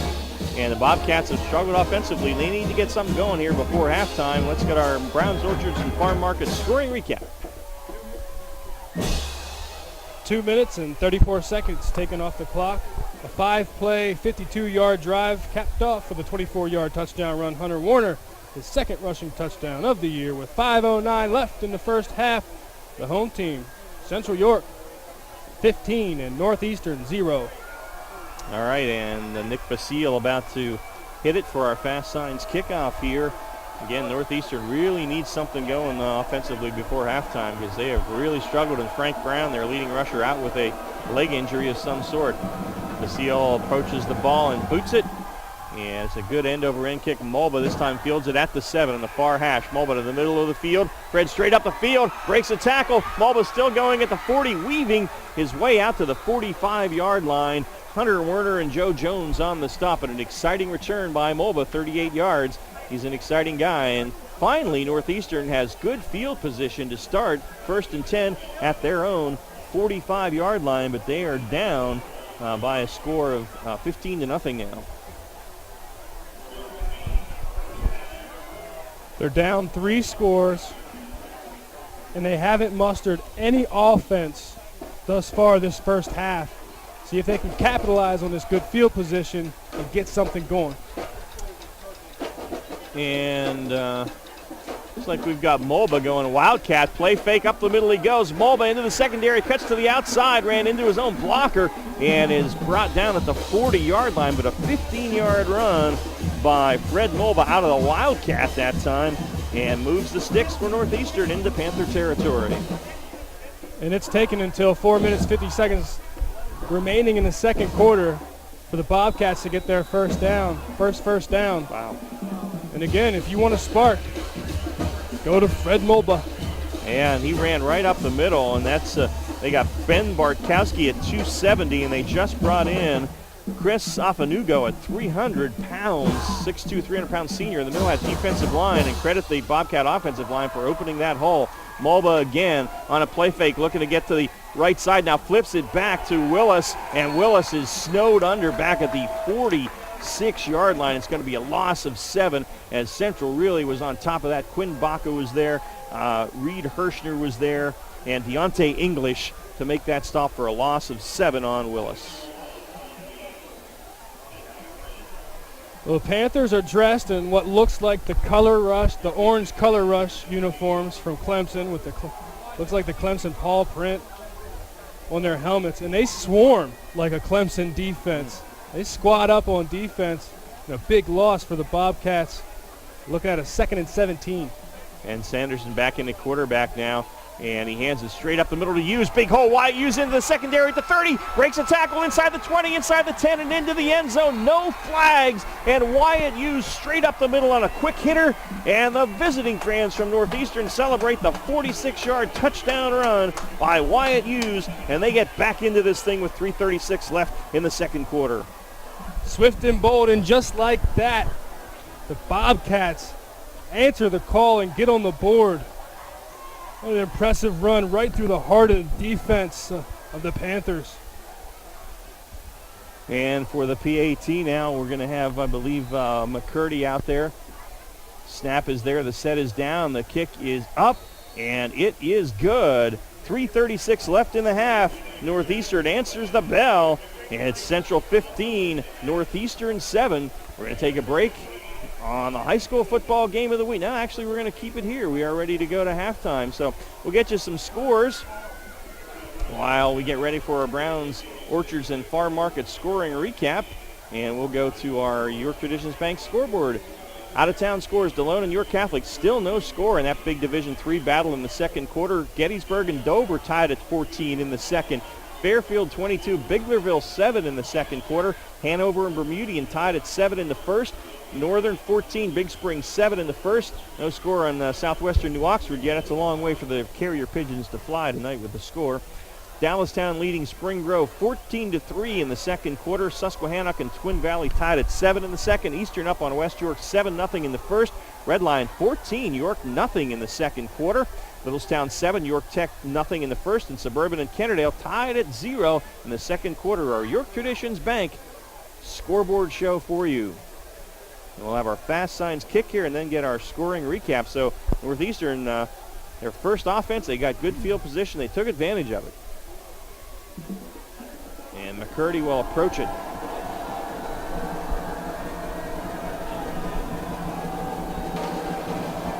And the fast signs boot.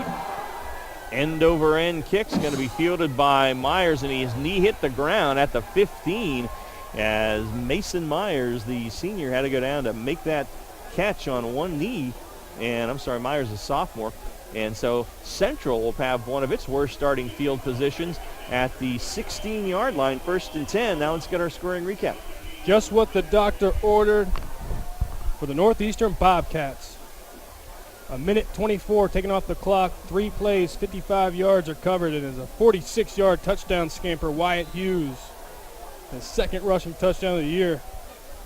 Central York leads 15, Northeastern 7. All right, and Probula will go out of the gun here from his own 16 now. 3:34 left in the half. Handoff and gets it to Werner. Werner making some nifty moves and is shoved out of bounds out around the 26-yard line. It's going to be close to a first down. And making the defensive play was Troy Conway, a junior defensive back there for John Shapansky. And it's going to be enough for a first down as he moves it to the 27. So Hunter Werner showing some shifty moves that time, an 11-yard gain and a first down. Probula again working for the gun on 1st and 10 from the 27. And play fake, and he's under some pressure, and he goes down as making the penetration that time was Eli Alexander, 5'8", 200-pound senior defensive tackle, records his second sack of the year. So he takes Probula down back at the 19. It's a loss of 8. It'll be 2nd down and 18. If you don't risk it, no biscuit, right? Come with the man coverage on the outside, and you come with the blitz. You bring the pressure. Had some guys open downfield, but you get to the quarterback first.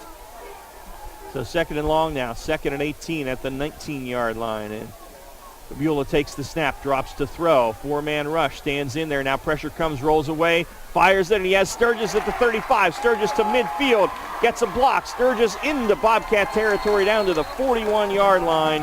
And that is going to be a 40-yard pass play from Probula to Sturgis and a big first down for the Central York Panthers. Another attribute that makes Cade Probula so dangerous at quarterback is that effectiveness of buying time in the pocket, keeping his eyes downfield, and the receivers do a great job of running the scramble drill and getting open. They mark it at the 42, so it's a gain of 39. Still a first down, and they hand it off to Werner. Bounces outside. It was designed to go up the middle. That was closed, but Werner, seeing that and bounced it outside, gets down to the 31-yard line. That's a gain of 11 and a first down. Stop made by Kyle Hogan, the 5'11", 155-pound junior defensive back. This is when someone needs to step up on this Bobcats defense. Rally the guys. Bow up your back. Get a stop on defense. They finally got on the board. Offense made a play. Let's get a stop on defense. 1st and 10 at the 31. And a play fake. And Probula trying to roll out and does just about get back to the line of scrimmage. That was a good defensive play by Northeastern. A stop finally made that time by Jaden Suero. And right at the line of scrimmage, no gain, 2nd down and 10. Northeastern's had a couple stops, a couple negative plays that they've forced against the Panthers, but they haven't been able to stack them up play after play. Probula hands it off to Werner breaks one tackle, still going at the 25 and leans his way down to the 23. Ball came out late, but it was after the play. Gain of 8. Nice hard run by Hunter Werner. And it's going to be 3rd down and 2 now as the clock winds to 1:35 before halftime. Central with 2 timeouts as they're threatening again at the 23-yard line of Northeastern. And watch out for number 24, Daniel Thomas. He was gingerly getting up. Yeah, he's back down. And they were going to substitute for him, but they're going to take a timeout. Jordan Lagana was coming in, but is that a Northeastern timeout, I believe, or maybe just to tend to the injured player? I'm not sure. But, yeah, Daniel Thomas, 5'10", 180-pound senior defensive back, holding that right leg. So 1:22 left in the half here, and it's Central 15, Northeastern 7. It's a big 3rd down play, Gareth. It is, and I thought this defense for the Bobcats really hung in there pretty well. You talk about replacing talent for the Bobcats, but they're still on the younger side of a team. But they've done well as far as what I was concerned about is facing this offense with this balanced attack. And with the size differential, I thought they might get worn out on defense. They've done a good job of hanging in there and trying their best to get a stop on defense. And here they force a 3rd and short. They have not been able to get off the field on previous drives in these situations. All right, so 3rd and 2 at the 23. Prebula working out of the gun, and he gives it to Van Dyke up the middle. Big hole, 1st down inside the 15 down to about the 12 or 13-yard line before the stop can be made back there by Wyatt Hughes. It's down to the 12. That's a gain of 11 for Will Van Dyke, and a 1st down into the Weckers Carpet red zone. Flip the tight end from the far to the near side now on 1st and 10 at the 11. And they hand it off to Werner. Werner looking for running room off the left side. He powers his way down to about the 8-yard line. Good hard run by Werner. Gains 3. It'll be 2nd down and 7 from there. 55 seconds on the clock. Clock just gets under 1 minute. Panthers just crossed the 10-yard line. Knocking on the end zone again. At the 8, 2nd down. Give it off to Werner. Werner has a hole on the left side and powers his way down to about the 1-yard line. That might be a 1st down. I think it is going to be. And Werner running hard tonight. Stop made there by Jaden Suaro, who's made a lot of tackles tonight, but it's going to be a gain of 7 for Werner. And 1st and goal at the 1 with 33 seconds left. Clock winds. Fabiola in the gun now.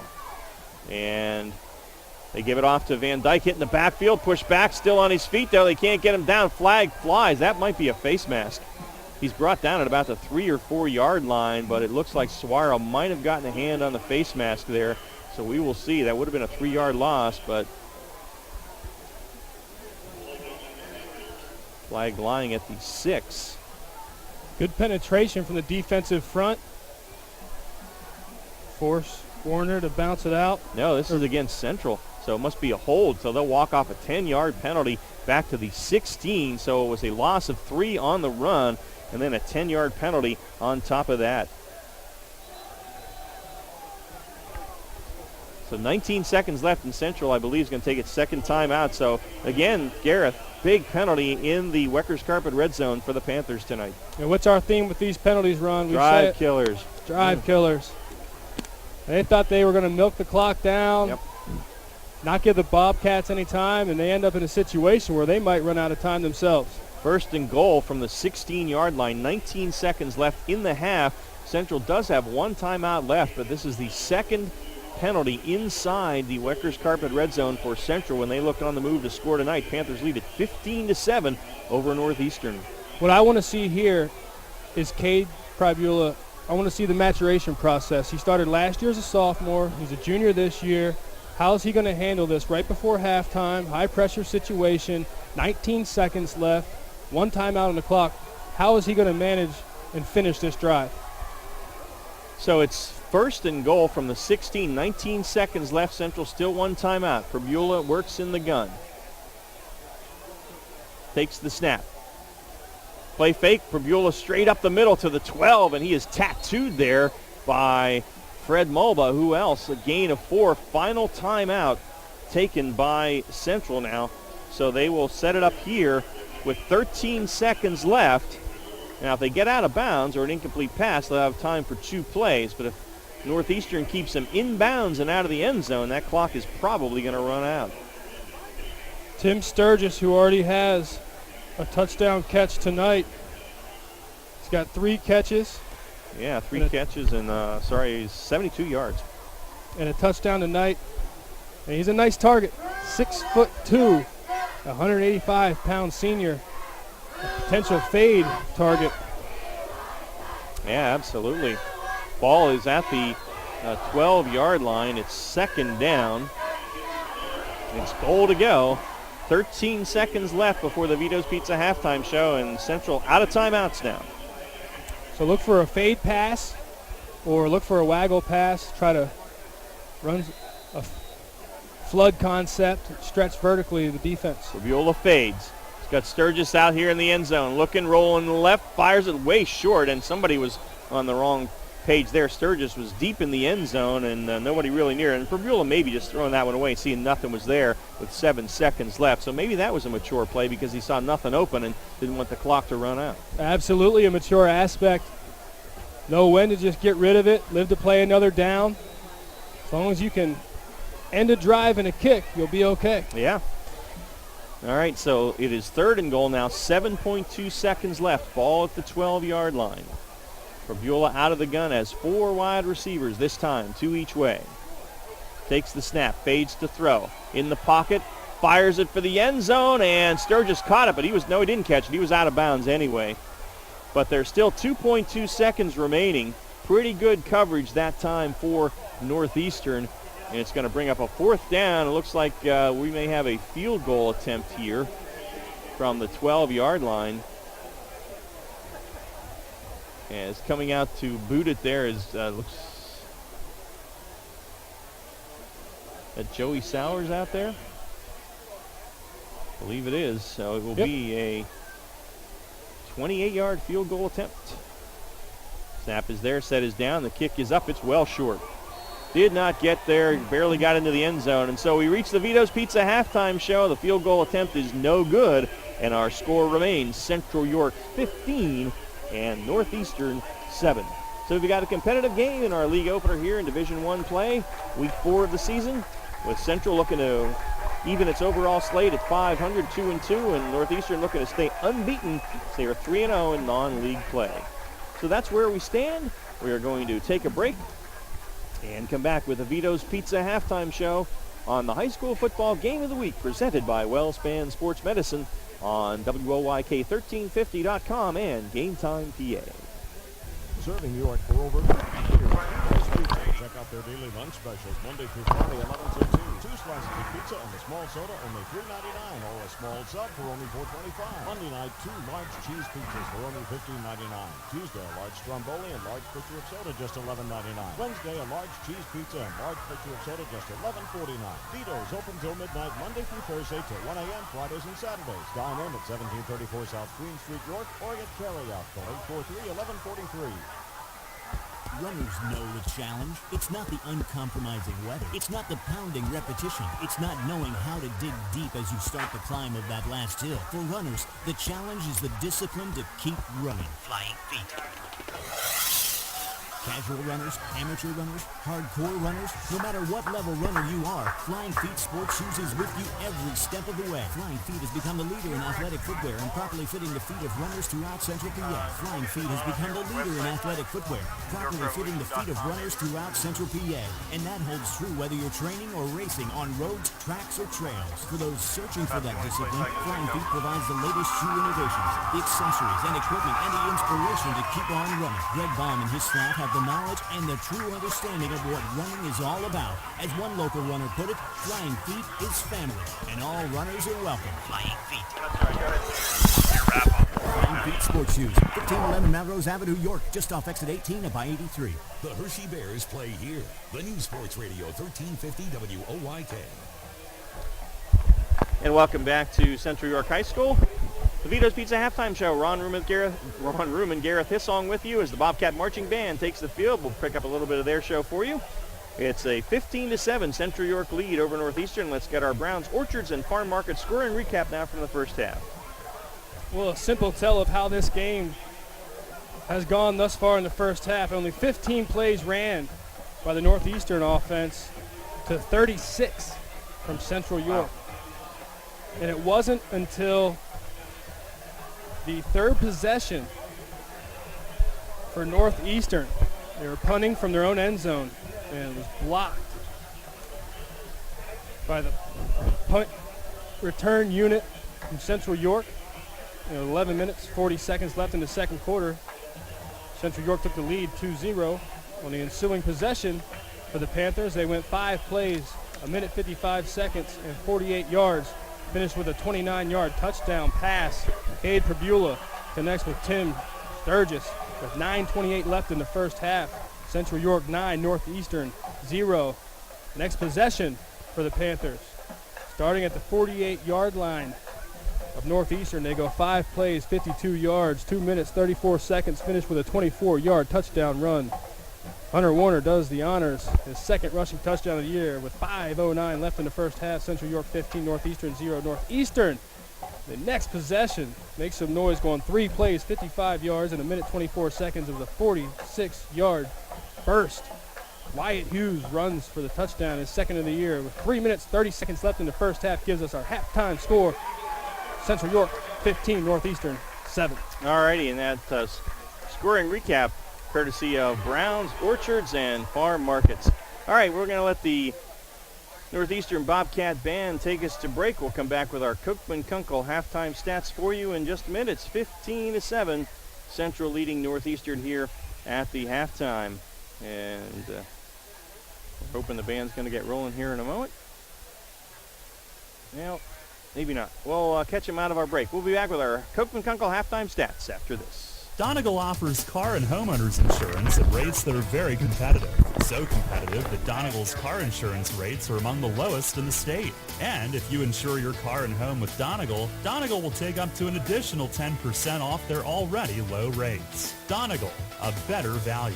Contact Cookman Kunkel Insurance at 717-854-0300 or stop in at 3217 East Market Street, York. Locally owned and operated by Pam and Rudy Kochman. Cookman Kunkel Insurance. Hunters Hill Orthodontics is a longtime staple in the orthodontic care community. With offices in York and Dillsburg, our practice's top priority is to provide you with the highest quality orthodontic care in a friendly, comfortable environment. Call our York offices, 1910 Kenneth Road, at 767-6694 to make your appointment, or at 1399 South Queen Street, 885-5468. Or in Dillsburg, call 502-1186. We've got your smile at Hunters Hill Orthodontics. Hey, it's the good-looking genius at Broadway Transmission. You know what really grinds my gears? Perfectly good cars being thrown away just because the transmission went bad. My mind slips into overdrive when someone says, I'll just get a new car before I'm spending that kind of money on a transmission. What? According to Kelley Blue Book, the average price of a new car is $32 grand. Now you're going to finance that, right? There's another $6 to $8 grand. And if you drive it off the showroom floor, it loses 20% of its value immediately. Don't forget, you also have to pay sales tax, higher insurance rates, title and registration fees, and come up with $600, $700, $800 a month depending on your interest rates. For 5 years, and remember, you will still have to pay for the upkeep of the car. Brakes, tires, wipers, fluids, etc. Stop! Trade your transmission, not your car. Thanks, good-looking genius. You're welcome, ma'am. Broadway Transmission. We'll get your shift together and save you all that dough. Visit us on the web at BroadwayTrans.com or stop in and see how it's done. First in York, first in sports. Sports Radio 1350, WOIK.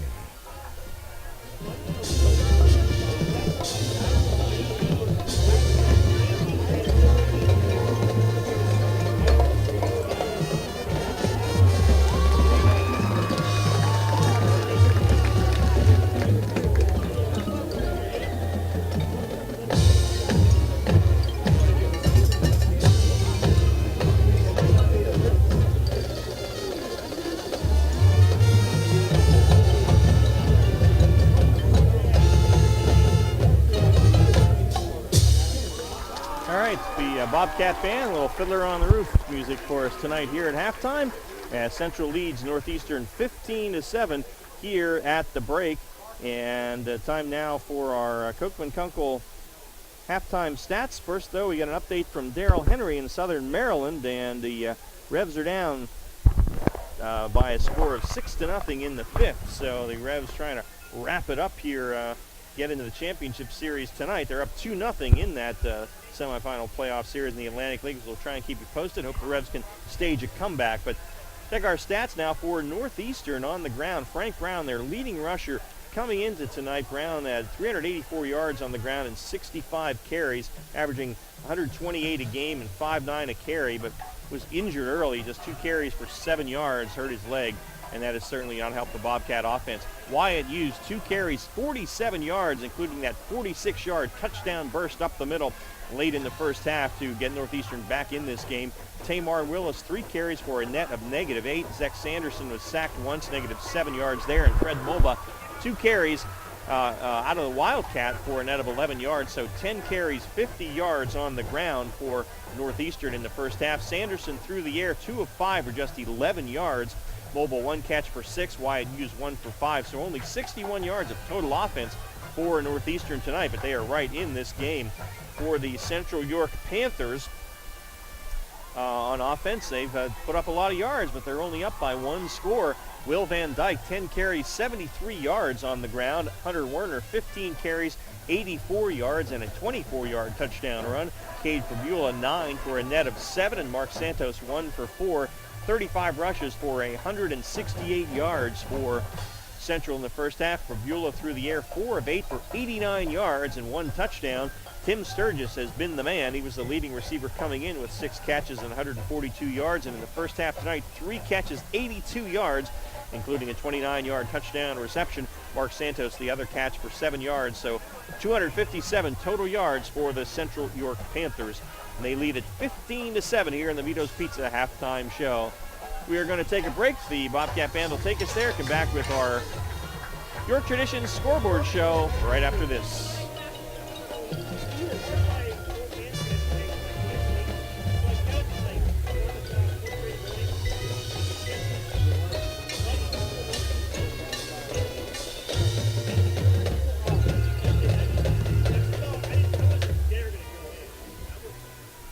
Sports injury?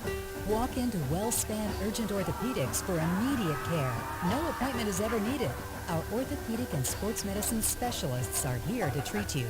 Visit wellspan.org/urgent orthopedics today for hours at our York and Hanover locations. Today it seems everybody is offering a discount on car insurance, but at what price? Reduced protection and personal service. At State Farm, you can earn discounts and still get full service and dependable protection from the world's largest car insurer. See me, Trish Hauser, 1865 Susquehanna Trail North, York, for the State Farm multiple line discount. With State Farm, you get an agent you can depend on and an insurance company you can trust. For the details on State Farm's multiple line discount, see me, Trish Hauser. If crazy is as crazy does, then at York Kia, crazy is all we do. It's Jeff Stahl from York Kia, where we're getting quite the reputation for doing the insane every day. Here's what's up with the crazy lease deals in September. Lease the 2017 Kia Forte for just $159 per month, a 2017 Kia Optima at just $199 per month, or a 2017 Kia Sportage all-wheel drive for just $229 per month. All with zero due-it signing, zero security deposit, and zero first month payment, and free oil changes and PA inspections on select Kia. Think Kia? Think York. York, York! It ain't over yet. Jeff Stahl from York Kia again. I forgot the best part. We've got financing rates down to a crazy 0%, and we're still going for 100% credit approval, still giving out the highest trade-in deals, and every new Kia still comes with Kia's 10-year, 100,000-mile limited powertrain warranty too. So come see me personally at my desk on the showroom floor. We've got to move our remaining 2017 Kias, and our crazy is your game. Think Kia? Think York. York, York! Excludes tax and tax. Credit approval. Offer ends 10/2/2017. Hi, this is Dan Patrick. Join me weekday mornings at 9 on Sports Radio 1350 WOYK. And we are back here at Central York High School. Ron Ruman and Gareth Hislong with you on the Vito's Pizza halftime show with Central leading Northeastern 15-7 as the the Bobcat Band entertains the fans with some Fiddler on the Roof music here tonight. Again, the Revs are down 6-0 in the fifth. Darrell Henry checking in from Southern Maryland there as the Revs trying to get in the Atlantic League Championship Series. They only need to win one of the last three, so we'll count on them doing that either tonight or over the weekend. Time now for our York Traditions Bank halftime scoreboard show. Showdown in D3. They're at halftime across town at York Catholic, and Delone and York Catholic still scoreless, so defensive battle. Dover has taken a 24-21 halftime lead over Gettysburg as the Eagles look to get to 2-2. Fairfield on its way to 3-1, 32-7. The Green Knights over Biglerville at the half. Bermudian leading Hanover 14-7 in the second quarter. Maybe a bit of a surprise there. Southwestern up on New Oxford 14-7 in the second quarter as the Mustangs look to get to 500. Dallastown leading Spring Grove 14-6 in the second quarter. Rockets hanging in there with the Wildcats. At halftime, a non-league contest, Susquehannock looking to get to 3-1. They lead Twin Valley 21-14. Eastern leading West York 7-6. That is at the half now. The Bulldogs looking for their first win of the year and hanging in there. Red Lion up on York 17-0 at the half. So the Bearcats being shut out at halftime after hanging 48 on Cedar Cliff last week. Littlestown 28, York Tech zip at the half, and Suburban and Kennerdale scoreless at the half. So we have two games that no score at halftime. So the defense is not resting here in the York Adams League tonight. And that's our York Traditions Bank halftime scoreboard show as the Bobcat Band doing a nice job with their halftime show and getting a good round of applause from the fans from both sides here and the Central Band as well.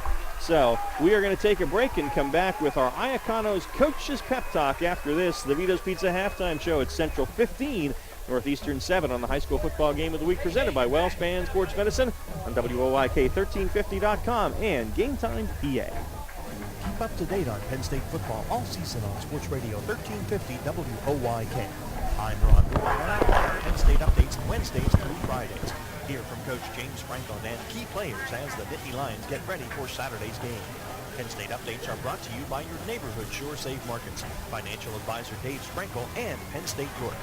Get the latest on Penn State football on your home for local sports. Sports Radio 1350 WOYK. Get your football party started with great Best Yet products from your neighborhood Sure Save Markets. Pick up party planners with $18.93 deli items.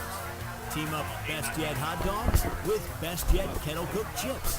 Get Best Yet 12 packs of soda and Best Yet Rising Crust pizzas at Saubles Market in Shrewsbury, Stewartstown, Whiteford, and East York, and at Nell's Market Fresh Foods in Spry. Hi, this is Brett Brown of the Philadelphia 76ers. You're on York's home for Sixers basketball. Sports Radio 1350 WOYK. And you are back at Central York High School with Ron Ruman and Gareth Hissong on the Vito's Pizza halftime show, and it is Central 15, Northeastern 7. Time now for our Iaconos Coaches Pep Talk. And Gareth, we were just looking over the stats from the first half, and boy, if you just looked at those, you'd think Central was probably up by 3 or 4 touchdowns. Really would, but fortunately for the Bobcats, they're still hanging around. And that's dangerous for the Panthers to allow a team to hang around like this after the first half. The Panthers need to come out and set the tempo in the second half and finish all their drives. We saw twice. They were down in the red zone, got a penalty, and came away with 0 points. So they need to finish their drives and execute the entire drive on offense and come out with a win and put the Bobcats away. And conversely, the Bobcats, Chepansky, I hope he has a miracle speech at halftime because they haven't done much on offense. Their defense has had their will crushed from the offensive line and the offense of the Panthers. But fortunately for those penalties, they stepped up and at least stopped that. But down here at 15-7 at half, they have to make some plays on offense. They need some playmakers to make some moves in space and get some big plays and try to get some turnovers on defense. All right, that's our Iaconos Coaches Pep Talk here on the Vito's Pizza halftime show, Central 15 and Northeastern 7. The Maple Donuts third quarter comes your way next on WOYK1350.com and Game Time PA.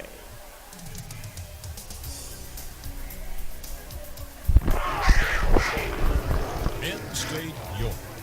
Great faculty, small classes, personal attention. Even if you're not sure what you want to do, Penn State York can help you choose the class, course, the program, the certificate, seminar, or degree you want. Penn State York offers 9 4-year bachelor degrees you can complete without leaving the area. There are also 7 associate degrees. You can also begin the first 2 years of more than 160 Penn State majors right here in York. No matter what class you take, the national reputation of Penn State will follow you throughout your career. Call Penn State York for a brochure. 771-4040. That's 771-4040. Every day, Fast Signs helps businesses like yours with their visual communications. We ask the right questions, recommend smart solutions, and help you build your business. Our knowledgeable consultants uncover your communication challenges and provide visible solutions. At Fast Signs, we're innovators, planners, and designers. We're more than fast, more than signs, and we're more than ready to help. Contact Fast Signs today. Visit our store next to Sam's Club in East York or visit us online at fastsigns.com. Your teams all the time. York's only place for local sports. Sports Radio 1350 WOYK. And welcome back to Central. Ron, Ruben, Gareth, his song here, about to start the Maple Donuts third quarter here with Central up 15-7. And you were talking, Gareth, about how Northeastern kind of escaped with their lives. But I think, John Shapansky can say, look, we really didn't play well. We kind of got dominated on defense. We didn't have much offense. We're in this game. We're down 1 score. So we can make a couple plays. We can take this thing. Only 1 first down in that first half. But you're right, they didn't play well. They didn't give their quarterback any time. Their quarterback is only a sophomore. It is the 4th game of the year, and at some point, you're no longer a rookie. Right. Some say it's the second half of the first game that you're no longer green. But really, he needs some extra time. He needs his receivers to make some plays. He needs the line to play well. And they haven't played consistently as an offensive unit. The defense, the defensive backfield has been tested a little bit. Mm-hmm. They've done well. And the defense has given up some big plays, but really, all things considered, they've done well against a very balanced and potent offensive Central York attack. And Northeastern has started most of its offensive drives inside its own 20, and Central has great field position all night. Central got 2 points on a blocked punt out of the end zone and a safety, too, so look at it that way. Central will get the ball to start the second half, as our Fast Signs kickoff will come from Colin McCurdy. Central will go right to left here in the third quarter. There we go. And we are ready to roll here in the third quarter. The boot is there. It's a low line drive. Hits about the 20. Is picked up by one of the up men at about the 25. And he's out to the 40-yard line. So a nice return for Joe Jones. And so Central, again, will start in good field position at around its own 40-yard line. That's a very good point you make. It's the battle of the field position. It's the third phase of the game in special teams. And it's all gone Central York's way, and they're with the 8-point advantage as we start the second half. And they'll actually mark that at the 41, so Central will start from there with 2 wide receivers to the near side. Santos and Sturgis. Fabiola out of the gun. Single back. Takes the snap and hands it off straight up the middle they go. Out to the 45, 46-yard line. Hunter Werner, the workhorse. Stop again made by Jaden Suero, who's been the workhorse on defense tonight. As Hunter Werner gets up, looks like he may have a little cramp in the right leg, but he's going to stay in there. Werner, 16th carry of the night, and he picked up 5, 2nd and 5. Panthers right back to the line. Fabiola with the snap, and he keeps a nice fake and runs around the left side, gets a first down to the 44-yard line of Northeastern. Nice fake there. Werner sucked the defense in. It's a gain of 11 and a first down. A well-executed quarterback zone read. The defensive end bends hard. The motion of the read holds the linebackers, and another first down for the Panthers. into Bobcat territory at the 44. Pabula to Van Dyke straight ahead. Not much there, maybe one. And it's going to be 2nd down and 9. And the first guy in there, John Kemper, linebacker for Northeastern. Gain of a yard for Van Dyke, 2nd down and 9. And this is where the Bobcats have to capitalize. It's the early downs that they need to get successful plays and stack them up. They hand it off to Werner. Werner looking for the corner, and oh man, did he ever! He gave a smack to the helmet. That could have been a penalty. In all honesty, he got out of bounds at the 39-yard line. He's going to pick up about 4, but he went to give a stiff arm to the defender, and he actually smacked him in the helmet. And that hands to the head, I don't think is allowed, but he got away with it there. Picked up 4. It's going to be 3rd down and 5. Werner says, "Welcome to the varsity show." Yes. Physical mentality.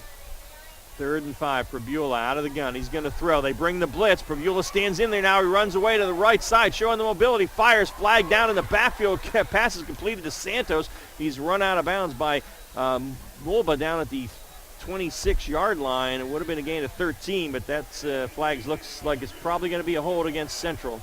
And another penalty, and that's what it is. Negates a nice scramble by Prebula and a strike to Mark Santos. It would have been a 1st down. That holding penalty, going to mark it back from the 43. That'll take it to the 47 of Central, and that will make it 3rd down. And they have to go all the way to the 34, so that's going to be 3rd down and 19. And before the penalty, you see the talent of Prebula again, able to buy time. The scramble drill, the receivers do a great job of getting open, and Prebula can throw it on point. 4 wide receivers on 3rd and long now. 3 to the top, 1 to the near side as the Panthers go right to left. In defense of the offensive line, now they have to hold those blocks for a long time when he's scrambling around back there. So we'll see if Central can convert on the 3rd and longs. Northeastern shows a 3-man line. And Prebula takes the snap. They rush 3. Prebula stands in there, has time, dances away to his right now, being chased, grabbed, and he goes down. And the sack is made back there by Adam Zarfos, the 6', 190-pound senior defensive end. Nobody open, coverage sack as they dropped 8 into coverage, and Zarfos got there finally, drops him back at the 38-yard line, and that is a loss of 9 more, and 4th down, and a unique physique punt. Again, the Panthers offense shoots themselves in the foot, driving, moving the ball well, get a penalty on 3rd down, and forced a punt. And Northeastern may get decent field position out of this. Willis, the ball bounces back to the punter, but he gets a nice kick away. Willis fields it at the 22 on the far sideline, gets up the sideline, gets what he can, gets out of bounds at the 30-yard line. So Northeastern will start in decent field position at its own 30. 9:49 left in the Maple Donuts 3rd quarter. Still Central 15, Northeastern 7. A lot of times with your offense, you try to get the running game going so you can open up the passing game or vice versa. Unfortunately, the Bobcats have not been able to be successful in any aspect of their offense tonight. So see what they try to do in this second half and try to come out and set the tempo for their offense. See if they have any trick plays up their sleeve and try to make a big splash play early in the second half. And Northeastern in its own 30-yard line now, and they'll hand it off. And I think Frank Brown is back in there as Sanderson handed it to him. The little guy was out with the leg injury early and gets it out to the 32 before he is swarmed under by a bunch of guys in orange shirts. And that was Brown. And on the bottom of the pile for Central that time was Deontay English, the linebacker. So it's a gain of 3 for Brown, 2nd down and 7. Brown, big impact player, obviously starting running back, 128 yards a game, 4 touchdowns coming into this contest. Yeah, it'd be great for Northeastern if they can keep him in there. 3 wides to the near side on 2nd and 7. Now they send Willis in motion away from us to give it to Brown. Brown hit right at the line of scrimmage. Nowhere to go. It's going to get back to the line of scrimmage, and that's it. It's going to be 3rd down and 7. And English again on the stop from his linebacker spot. A senior linebacker, Deontay English, on the stop. And it's 3rd down and 7 for Northeastern. So we talked about a lot of new faces for this Northeastern team. And last year they had a good year. They beat teams by a lot of points. So where they really grew last year. A lot of these guys didn't start, but they still had a lot of playing time, so they got a little bit of experience last year. They come out to a 3-0 start. They're right now having a tough time. The heavy lifting against Central York. And Sanderson will go from the gun on 3rd and 7. Rolls to his right, looking to throw. Pressure comes, gets it off in the nick of time, and it's picked. Making the diving interception for Central at the 43-yard line is Joey Sowers, one of the 4 senior linebackers in there for Josh Oswald. Ball underthrown by Sanderson, and a pick made by Joey Sanders, and the turnover, the first of the night, puts Central in business on the Bobcat 42-yard line with 8:16 left here in the Maple Donuts third quarter. Nice play on defense by Sowers. Goes down, makes the grab. The Panthers hustle out, line up as they try to get this offensive striking again. Starting at the 42-yard line of the Bobcats, moving from our right to left. Pregame in the gun, 3 wides up top. Play fake, and he looks to throw. Pregame fires for his man. Oh, his tight end Krentz went off of his hands at the 10-yard line. Had to turn over the other shoulder from where he was expecting it. Justin Krentz, the 6'3", 190-pound senior tight end. And he had a half a step back there on Azari Brabham.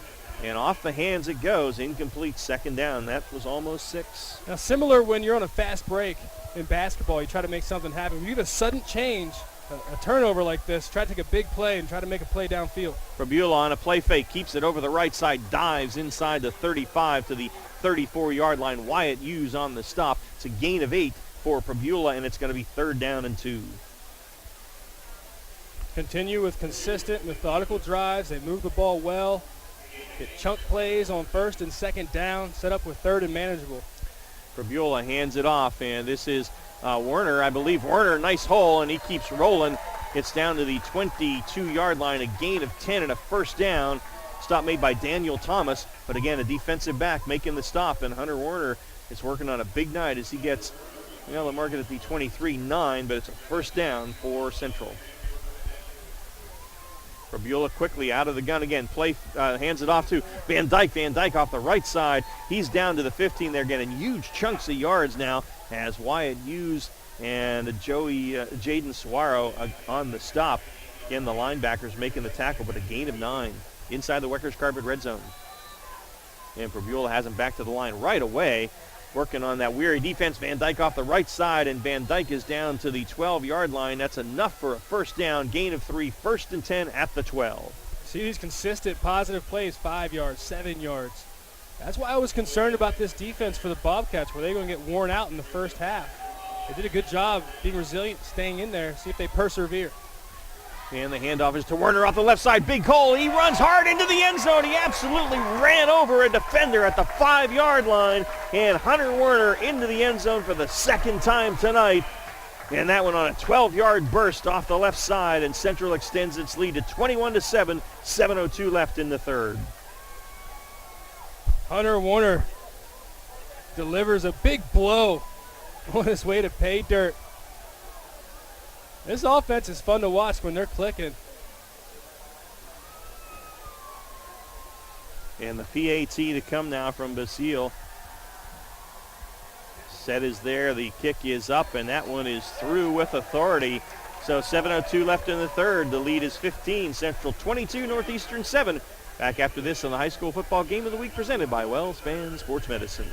Unique Physique is now accepting clients for personal training for mornings and evenings. Sports-specific training customized for your son or daughter's specific needs. Whether it's weight loss, toning up, or getting in shape, maybe an upcoming wedding, John Kirchner has helped train hundreds of satisfied clients reach their goals. John is a sports performance coach with a master's in exercise science and injury prevention. Improve your performance, get better, get stronger, get faster. Start now. Immediate openings available. Call John at 873-0234. Unique Physique, 3432 East Market Street, York. Your county, your teams. Sports Radio 1350 WOYK. First in York, first in sports. And we're back at Central with Central now off the turnover, the interception by Joey Sowers. They strike into the end zone with 7:02 left. They're up 15. We're going to get our scoring recap from Brown's Orchards and Farm Market here right after we have the Fast Signs kick. And I think it's key here, Gareth, that the the Northeastern offense got to make something happen because they really haven't done the job tonight. Now they're down 15. They got to answer that touchdown. So far, they've been outmanned, undermatched on offense. They have to answer on this drive. Nick Basile with a fast signs kick. Approaches the ball and boots it.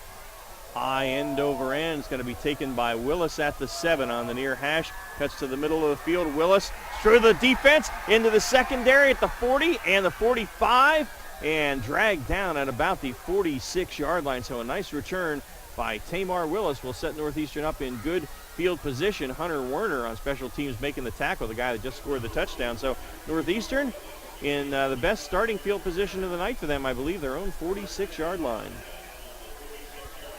Best starting field position by 16 yards. Yeah.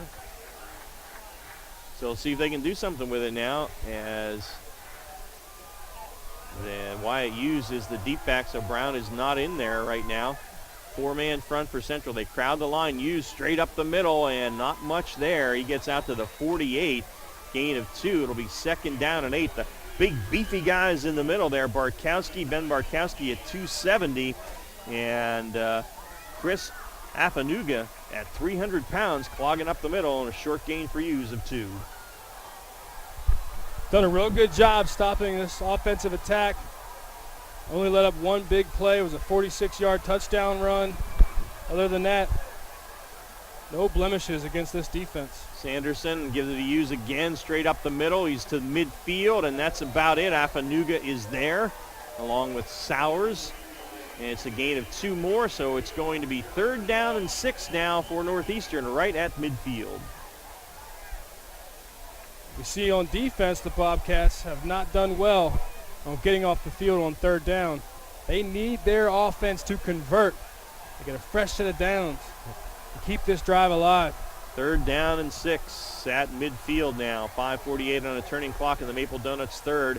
And Sanderson play fake. He's going to throw, swings it out into the flat, and he let his man too far out there. It was Lagana, but Sowers was right there anyway. That would have gone probably nowhere. It's incomplete, so it's 4th down and 6, and looks like another 3 and out for the Bobcat offense, as it will be a unique physique punt coming from Colin McCurdy. It's been a lot of pressure in Zach Sanderson's face all night. Regardless of the outcome of this game, what a talent they have at quarterback. 6'4", 190-pound sophomore. Promising athlete. McCurdy will try and pin him deep here, and Mason Myers is back. Good snap, no pressure, and a high kick, fairly short. Hits at the 23, takes a big Bobcat bounce, though, inside the 15 and down to the 13. So Central will start 1st and 10 at its own 13, but leading at 22-7, 5:31 left in the 3rd quarter. And let's get a York Traditions Bank scoreboard update in the 3rd quarter now. DeLone Catholic has taken a 7-0 lead over York Catholic. A big Division III battle was scoreless at halftime. And Dover at half leading Gettysburg 24-21. Fairfield 32, Biglerville 7 at the half. In the 3rd quarter, Bermudian has taken a 21-14 lead over Hanover. In the 3rd quarter now, Southwestern 28, New Oxford 14 at the half. Dallastown has exploded over Spring Grove 35-6. That was 14-6 a few moments ago. And here on 1st down, Fabiola out of the gun, and he's going to hand it off, and up the middle goes the running back across the 15 to about the 18. It's going to be a gain of 4, and that was Hunter Werner. He will pick up 4 on 1st down. I think we have a Bobcat player down again, so they'll attend to him. We can't see the number from here. We'll get some other scores as we pick that up. So Dallastown exploding in the 2nd quarter over Spring Grove. Rockets off to a tough start. Susquehannock in the 3rd, leading Twin Valley 21-14 at the half. Eastern 7, West York 6. 3rd quarter now, Redline 17, York nothing. Bearcats being shut out after averaging almost in the upper 30s. Over their first 3 games. Littlestown 28, York Tech nothing at the half. Suburban Kennerdale scoreless again. That one reported at the half. So that's our York Traditions Bank scoreboard update. See if Eastern can finish that game against West York. It'd be a good win for that program. History will tell you not many wins over West York. No, that's for sure. And Bulldogs would dearly like to get that first win. They had a tough non-conference schedule. And so getting up and walking off under his own power, although limping a bit, and I still can't get the number. I think It's Adam Zarfos, but it's a 5. I can't see if the second number is a 6, but walking off a little more sturdily as he gets to the bench, so hopefully it will not be serious. Second down now and about 6 from the 18-yard line for Central. Rabula, and popped that one right out of his hands to his running back, Mark Santos. And Santos is brought down at the 16, so well defensed that time for Northeastern as Dalton Ream, the linebacker, right on that little pop to Santos. He actually lost a couple yards and back to the 16, so it's going to be third down now and a long 7. This is where the defense for the Bobcats need to be ball hawks, scrap for the ball, try to strip it out, try to get a turnover. Rabula to throw. Has some time now, fires it, and he has his man, Sturgis. Sturgis went down to make the catch at the 28-yard line, and he got enough for the first down. Nicely run route that time by Sturgis. Knew what he needed, picked up 12 yards, and on third down, they will move the sticks out to the 28-yard line. Catch made that time in front of Azari Brabham, the junior defensive back. And on first down, they gave it off to Werner. Werner's hit right at the line of scrimmage. May have lost a yard or two. Well defensed that time by the Bobcat defense there as John Kemper was in there to make the stop along with Jaden Suaro. Loss of a yard. It's going to be second down and 11. Just about every time the Bobcats get a good play on defense, the Panthers find a way to overcome that adversity and move the change. Good characteristic. Rabula, play fake. He's going to run it. Goes to his right and is hit and dropped. May have gotten a yard or so. Wyatt Hughes there to blow that one up at the end, but well defensed from the start. They will mark it at the 27. Rabula gets a yard, and it's going to be third down and about 11 from there. And again, third and long now. Huge play for the Bobcat defense. And we've seen time and time again this offense of Central York convert on these third and long situations. Bob, go ahead. Rabula in the gun, 4 wides, 2 each way. Takes the snap, play fake. Looking to throw, fires it out for his man. Oh, and it was caught and then dropped as he started to run before he had the catch. Michael Morris, a wide receiver, a senior. Now, whether he'd gotten the first down or not, I don't know. He had about 5 or 6 yards to go, but he just didn't look it all the way in, so it's incomplete. Fourth down and a unique physique punt. Good job by the Bobcats forcing the third and long situation, finally getting their defense off the field, and they're not going to come after this punt. There's the snap, and the kick is away. Pretty good kick. It's going to hit about the 39, bounces almost straight up and is down at the 36-yard line by Devin Alloy down there on special teams. So pretty good starting field position, about the 37-yard line for Northeastern with 3:10 left in the third, but Central still up 22-7.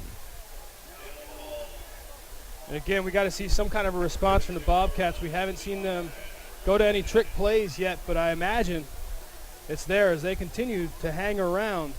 They need to make something happen on the scoreboard to really put the pressure on the Panthers. They got to find a way to get the ball to Mulba. Fred Mulba is just such a dynamic athlete. I mean, we talked about his exploits on the basketball court, and he's going to go out of the Wildcat. He had a success on one run in that in the first half out of the QB spot. They snap it to him. He fakes it to Willis. A big hole up the middle for Mulba at the 50. Mulba, the 45-40. He turns on the speed and is tackled, a touchdown-saving tackle at the 27-yard line. And Mulba down now.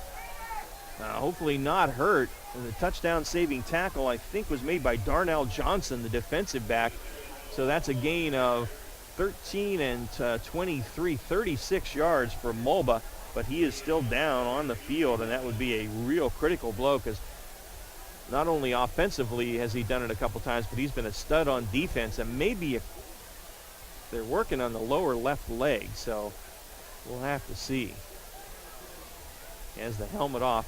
We're going to take a little break. 3:01 left in the third. It's Central 22, Northeastern 7 on the high school football game of the week presented by WellSpan Sports Medicine on WOYK1350.com and Game Time PA. If you're buying new flooring, besides clicking around the internet, you need to see Wecker's Flooring Center. You'll be excited by Wecker's new design center for luxury vinyl tile. Wecker's expanded hardwood and laminate departments will impress you. And Wecker's variety of carpeting and warehouse truckload buys on remnants and rolls is unmatched. But the reason to choose Wecker's is trust. From the buying experience to the installation. That's why they're voted best 11 years running. Wecker's Flooring Center, Route 30, Hallam Exit. Hi, this is Dan Patrick. Join me weekday mornings at 9 on Sports Radio 1350 WOYK. Back at Central, Ron Room and Gareth Hissong with you, and Fred Malba is up now and seems to be okay. I don't know. Well, he's not moving very well, but he's walking off the field after a dynamic 36-yard run, walking very, very slowly. Although it could have been a cramp. So we will see. We'll hope it's nothing more serious because Malba is a heck of an athlete, and they needed the big play, and they got a 36-yard run from him out of the Wildcat. I didn't necessarily see the injury. He started to break away from the two defenders, was grabbed, and kind of rolled up with the defenders. Legs got tied up. Didn't look like anything serious, so no idea if that's a cramp or an injury. 1st and 10 now. Sanderson, Wyatt Hughes straight up the middle, has a hole. Hughes gets down to about the 22, 23-yard line before he is dropped. So a nice first down run by Hughes, moves it from the 27 to the 23, a gain of 4. It'll be 2nd down and 6. So you mentioned that they need to get the ball in their playmakers' hands, get it to Malba, right? Yep. He's off the field. He's injured. Who's going to step up? Next man up. Who's going to make a play? That's what I want to see from the Bobcats. I want to see some fire, bring their own energy. On 2nd down, Hughes again straight up the middle, but nothing there. Maybe a yard as he was met by Devin Gaffney, the 6'2", 235-pound junior defensive tackle. And they're going to get him down to the 21, so Hughes did keep running hard. Picks up 2. Now it's 3rd and 4, and what may well be 4-down territory for the Bobcats. Definitely 4-down territory. 3rd and 4 from the 21-yard line. Northeastern has to make something happen. They don't have to get all 4 yards here. Make an incremental gain. Positive play. Sanderson takes the snap, gives it to Hughes off the right side, got a hole. Hughes running hard. Hughes gets the first down to the 10 into the Weckers Carpet red zone before he is spun down there by, I think it was Quinn Baca, but a nice hole that time. Credit the offensive line down to the 10. So an 11-yard gain and 1st and goal for the Northeastern Bobcats. A lot of new faces on this Northeastern team. They've got to finish this drive. Sanderson to Hughes again up the middle. Baca hanging on, but Hughes running hard, churning down to about the 4-yard line. 6-yard gain on 1st down for Wyatt Hughes. It'll be 2nd and goal from the 4. Keep it in the hands of your running backs. There hasn't been any success throwing the ball tonight. The sophomore quarterback hasn't had any time. He's definitely talented enough to get on a rollout pass and throw for a touchdown. He has some targets. They've been successful running up the middle. And Hughes off the left side, pounds it in there, and he's going to be held short of the end zone. They drag him backwards and toss him down at about the 8, but he made forward progress to the 2, and it's going to be 3rd and goal from there. Hughes looks tired. He's lining up in the backfield with his hands on his knees. He's running, I believe, 4 straight times for Northeastern, but it's 3rd and goal from the 2. The clock ticks under 40 seconds here in the 3rd quarter. The Bobcats try to answer and get on the board with some more points. Sanderson's a big guy at 6'4" and $190, but Hughes straight ahead. Hughes is hit, and he is not going to get there. Good penetration that time by Colin Vaught and Quinn Baca, and looks like they mark him at around the 1-yard line. So it's going to be 4th and goal from there, and that will be how we start the York Mitsubishi 4th quarter. We have played 3, Central 22, Northeastern 7. Final 12 minutes come your way next with the Bobcats knocking on the door on the high school football game of the week presented by WellSpan Sports Medicine and WOYK1350.com and Game Time PA. Not only can you feel it in the air, you can hear it. High school football. Charlie's Donut Squad is working hard every day to make sure you head over to the high school with your favorite lineup. Jelly-filled, glazed, pumpkin, chocolate peanut butter, and brewing up some of that famous fresh Maple Donuts coffee. So what's the game plan, high school football fans? Just make sure you show up with a big orange box filled with Maple Donuts. Because I don't care who you're rooting for, it's a winner every time. Maple Donuts taste right. your county, your teams. Sports Radio 1350 WOYK. First in York, first in sports. And we're about to start the York Mitsubishi fourth quarter. Huge play coming up here, Gareth. It's 4th and goal from the 1. Northeastern down 15. They got to put this baby into the end zone. I said at halftime, it's dangerous for the Panthers to allow the Bobcats to hang around. The Bobcats have to finish this drive on this 4th and goal and put some pressure on Central York. It probably came at a great time for Wyatt Hughes, the running back. He's carried it 5 straight times. He looked tired, so that quarter break probably was what he needed. And with Mulba out of there and Brown out of there with injuries, it's probably going to be Wyatt Hughes up the middle if I had to take a guess. And Hughes lines up in the backfield behind Sanderson, the QB. Here's the snap. They play fake. No, they're rolling out. They fire it for the corner of the end zone. He caught it. Did he get in? No, they say he didn't. He didn't catch it. They had Tamar Willis, and I guess he didn't bring it in. It looked like he grabbed it right at the goal line, so they cross him up, and Sanderson looked like that ball was on the money to Willis. A pylon went down, but they say it was, I don't know if he caught that or not. It was incomplete. Okay. Sanderson threw it. Receiver came back a little too flat. Was trying to come back to the ball. Actually did a pretty good job. I think Sanderson just threw it a little, just a touch short. He was aiming for that front corner near the pylon. I think he threw it a little bit out in front of his receiver than he wanted to. Good play design. Yeah. Gave it a chance. Look for this defense for the Bobcats to step up and make a stop with the Panthers pinned in their own end zone. QB Prebula on a sneak gets it out to about the 4, good 3 yards on first down before he is hit and brought down there for Northeastern by Tyler McAlexander in there. So Prebula picks up 3 on first down. It'll be 2nd and 7. Get you some scores here when we have a second as the Panthers substituting while they're at the line. 2nd and 7 from the 4 now, opening minute of the fourth quarter. Panthers stopping the Bobcats on the 1-yard line. And Prebula is going to hand it off to Werner. Werner looking to get outside and does. He's at the 10. He's got a first down, a big first down. Hunter Warner says he brought down out at the 15-yard line. And the tackle made there by Josh Winan, but a nice run by Werner, and he picks up 11 and gets a big first down for Central. When you're backed up like that in your own end zone, your goal is to get 2 first downs, and then you can really start to open up the playbook.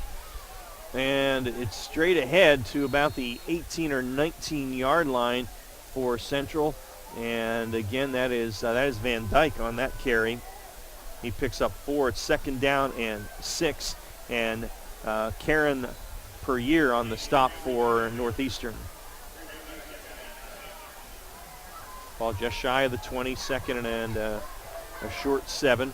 Prebula hands it again to Van Dyke. Van Dyke runs off the right side out to the 23-yard line. Picks up about 4, and it's going to be 3rd down and about 3 for Central from there. So, again, another big 3rd down for this Northeastern defense. I want to see them step up and make a play. See if they bring some pressure. And Prebula takes the snap, and he hands it off to Van Dyke. Van Dyke gets the corner. He's at the 30, and more at 35 out to the 37. Took a while to develop, but credit Van Dyke for using his blockers very well. He gets out to the 37-yard line, a gain of 14, and a big first down for Will Van Dyke. Panthers offense has been successful all night, stretching the defense, getting on the edge. Would like to see these linebackers come up, set the edge a little bit better for the defense, stop these big chunk plays. And Prebula hands it to Van Dyke. Big hole up the middle now, and he's out to the 46, gains 7, 2nd and 1. I think we have a tired defense out there for Northeastern right now. Stop again made by Josh Winan. They try to rotate the defensive lineman 3 for 3, get some fresh legs up front and stop this rushing attack from the Central York Panthers. So 2nd down and 1. Prebula play fake. They're going to go for the home run. Fires it deep down for Sturgis in the near sideline. And he was out of bounds. Didn't catch it anyway. But I like the call. Go for the jugular after you've been running it at him. And it's incomplete, but it's going to leave him with a 3rd and 1.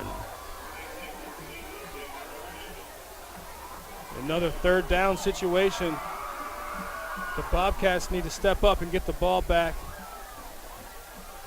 The Panthers go from the 46-yard line, approaching midfield from our left to right.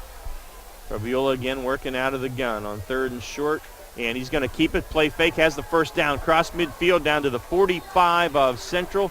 Nicely run play, picks up 9 and moves the sticks again. Good execution on offense. It's been consistent from the Panthers all night. Consistently move the ball up and down the field, for the most part at will, against the Bobcats. 1st and 10 at the Bobcat 45. Fabiola, and he's got it to Werner, and Werner is hit and dropped right at the line of scrimmage. Nice play that time for Northeastern by Kelvin Brown, a 5'9", 285-pound junior defensive tackle, and he drops Werner for a yard loss. It's going to be 2nd and 11.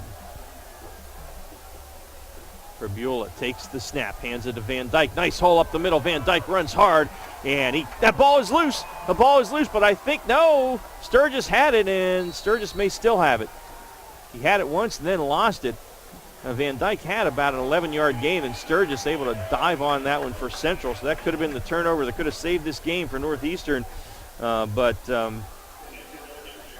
they couldn't bring it in, so it's going to be a first down after the fumble down at the 30 of the 29-yard line. And Fabiola out of the gun. Gives it to Werner off the left side as a hole, runs hard as he does all night down to the 25, gains 4, 2nd down and 6. And not only have the Panthers really controlled the tempo of this game throughout all 3 quarters and into the 4th quarter, but also the ball kind of bounced their way. The Bobcats really haven't had anything fortuitous go their way other than a couple punts and hits and rolls their way. They have not, and so here it is on 2nd down and 6, and whoa, right in the middle of the pile there, and no gain. It's going to be 3rd and 6. Van Dyke is stopped, and the guy in the middle making the play that time was Connor Slanker, a 5'9", 200-pound senior defensive tackle. So it is 3rd down and about 6 from the 25. Panthers taking their time. Play clock ticks down to 10 seconds. Viola takes the snap. Play fake, fires it out in the flat, has his man out there, and inside the 15 to about the 12-yard line for Central goes Michael Morris, and Morris with the catch and a first down for Central. Just a little swing pass out there. And Morris able to take it. He was wide open, took it from the 25 into the Weckers Carpet red zone down to the 13, gain of 12 and a first down. Coming up on their 11th play of the drive. 7 minutes, 20 seconds left on the clock here in the 4th quarter. And for Beulah, this is Van Dyke up the middle, has a hole, shedding tacklers, gets down to about the 7-yard line, and it's going to be a solid gain of about 6, and it's going to be 2nd down at about 4. And Central puts this one in the end zone. I think we can put this one in the books. Absolutely. A 15-point advantage right now. Could extend it to a... Prabula on a keeper and breaks a tackle inside the 5, and Prabula is into the end zone. Cade Prabula with a 7-yard touchdown run with 6:42 left in the football game, and that extends it to 28-7 and probably gets Central to 2-2, because I do not see this Northeastern offense having the capability of scoring 3 times in the final less than 7 minutes. And the standout quarterback does the honors on the ground for his first rushing touchdown of the year. Cade Prabula. The PAT now to come from Nick Basile to try and make it 29-7. Snap is there, the set is down, the kick is up, and it's good. 6:42 left in the York Mitsubishi 4th quarter. Central 29, Northeastern 7. Back after this on the high school football game of the week presented by Wells Fan Sports Medicine. Timber sales event with 0% financing or rebates and discounts up to $4,500 on all remaining 2017s in stock. So stop by and see what we can do for you on all Outlanders with 7-passenger seating, Outlander Sports, Lancers, and Mirages. And as always, get our 10-year, 100,000-mile powertrain limited warranty. So don't miss out on York Mitsubishi September sales event while selection is still available. York Mitsubishi, just off Route 30 on Roosevelt Avenue, York. Sports injury? Walk into WellSpan Urgent Orthopedics for immediate care. No appointment is ever needed. Our orthopedic and sports medicine specialists are here to treat you. Visit wellspan.org/urgent orthopedics today for hours at our York and Hanover locations. The home for local sports. Sports Radio 1350 WOIK. Well, I think that one did it. It was a hard-fought game. Central really dominated, but they couldn't put them away. And finally now, with a long drive, the Panthers, I think, do so here with 6:42 left. We'll get our Browns, Orchards, and Farm Market scoring recap in just a moment after our Fast Signs kick. Then we'll get you a York Traditions Bank scoreboard update from around the league tonight. So we begin division play. And this happened after, remember, Northeastern failed on a 4th and goal from the 1, and that was a 99-yard drive for Central. Could have been a different ball game if they punched that one in. And Bazile approaches the ball, boots it. High short kick. Taken at the 25-yard line by one of the up men. I believe that's Suero. And he's out across the 35 to about the 37. 1st and 10 from there. 6:35 left. Let's get our scoring recap. An impressive 99-yard drive, 11 plays, 4 minutes, 58 seconds taken off the clock. Finished with a 7-yard touchdown run. The standout at quarterback, the junior, Cade Prabula, his first rushing touchdown of the year. And we sit with 6 minutes, 35 seconds left in this ball game. And a decisive lead, Central York 29, Northeastern 7. All right, and Sanderson will trot into the huddle. And I think Fred Mulba is back out there, number 11. But no, that's not, we may have an illegal, so yeah, he is. But we have an illegal substitution on the part of Northeastern, so they may have had too many guys in the huddle. And so that's going to cost them 5 and mark it back to the 32. But Mulva's back out there, so that's good to see. Let's get some scores now in the 4th. Big Division III battle. DeLone 14, York Catholic 7. Dover has extended it over Gettysburg 37-21 in the 3rd as the Eagles look to get to 2-2. And Fairfield looking for 3-1 as Big over Biglerville 39-14 in the 3rd. 1st and 10 here from the 32. Sanderson on a little counter give to Wyatt Hughes. That ball may have come out, and Central says they have it. No sign from the officials yet. And apparently not. Hughes gets 2 to the 34. It's going to be 2nd down and 13 from there. Other scores, Southwestern 34, New Oxford 14 in the 3rd as the Mustangs look to go 2-2. Halftime, Dallastown 35, Spring Grove 6. Wildcats looking to go 3-1. Susquehannock looking for 3-1. They're tied, though, now with Twin Valley 21 all in the 3rd. And in the on-league game, still a halftime score, Eastern 7, West York 6. 3rd quarter, Red Lion 24, York High 6. So the Bearcats are on the board. Here it's 2nd and 13. Sanderson drops to throw, fires it, and Mulba didn't run. Mulba stops, holds his hands up. So obviously they're not thinking the same thing there. But they were doing the little fly pattern down here, and it didn't happen. So it's going to be 3rd and 13. Littlestown up over York Tech 28-0 at the half. Suburban and Kennerdale tied at 6 in the 3rd as the Trojans looking for their 2nd win of the year, and the Kennerdale looking for win number 3. That's our York Traditions Bank out-of-town scoreboard.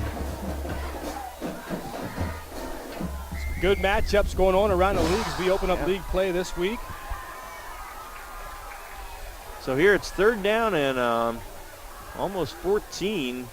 Northeastern its own 34, 5:47 left in the York Mitsubishi 4th, and the timeout taken by Northeastern. It's their first here of the 2nd half, so we'll take it with them. It's a 3rd down and a big 3rd down for Northeastern when we come back. Watt Barbershop has 2 barbers with over 75 years of combined expert experience. Watt Barbershop has 2 licensed barbers who have done hair replacement demonstrations all over the country. There's only one answer, that's Iacono's. Located at 2030 South Queen Street in York, this family-owned business has been serving York since 1972. For hair replacements, for chemo and fashion wigs for men and women, for a relaxing grooming experience, and for the best in the business, visit or call Iacono's at 854-8258. First in York, first in sports. Sports Radio 1350 WOIK. 5:47 left here in the York Mitsubishi quarter. Central 29 and Northeastern 7. It's been a good night for the Central Panthers. They really have dominated the game. Northeastern hung in there, and it was a 4th and goal from the 1 to start the 4th quarter, but Northeastern unable to convert. Incomplete pass from Sanderson to Willis, and 99-yard drive following that from Central to put this one away. 3rd down and long now. Mulba in the Wildcat. 3rd and almost 14. Mulba fake. He's going to run it up the middle, but he's not going to get there. Well played by the defensive end. Reed Hirschner, 6'2", 190-pound junior, brings Mulba down for only a 2-yard gain, and it's going to be 4th down and about 11, and then a unique physique punt. I think we'll start to see some of the replacements come in on this next drive.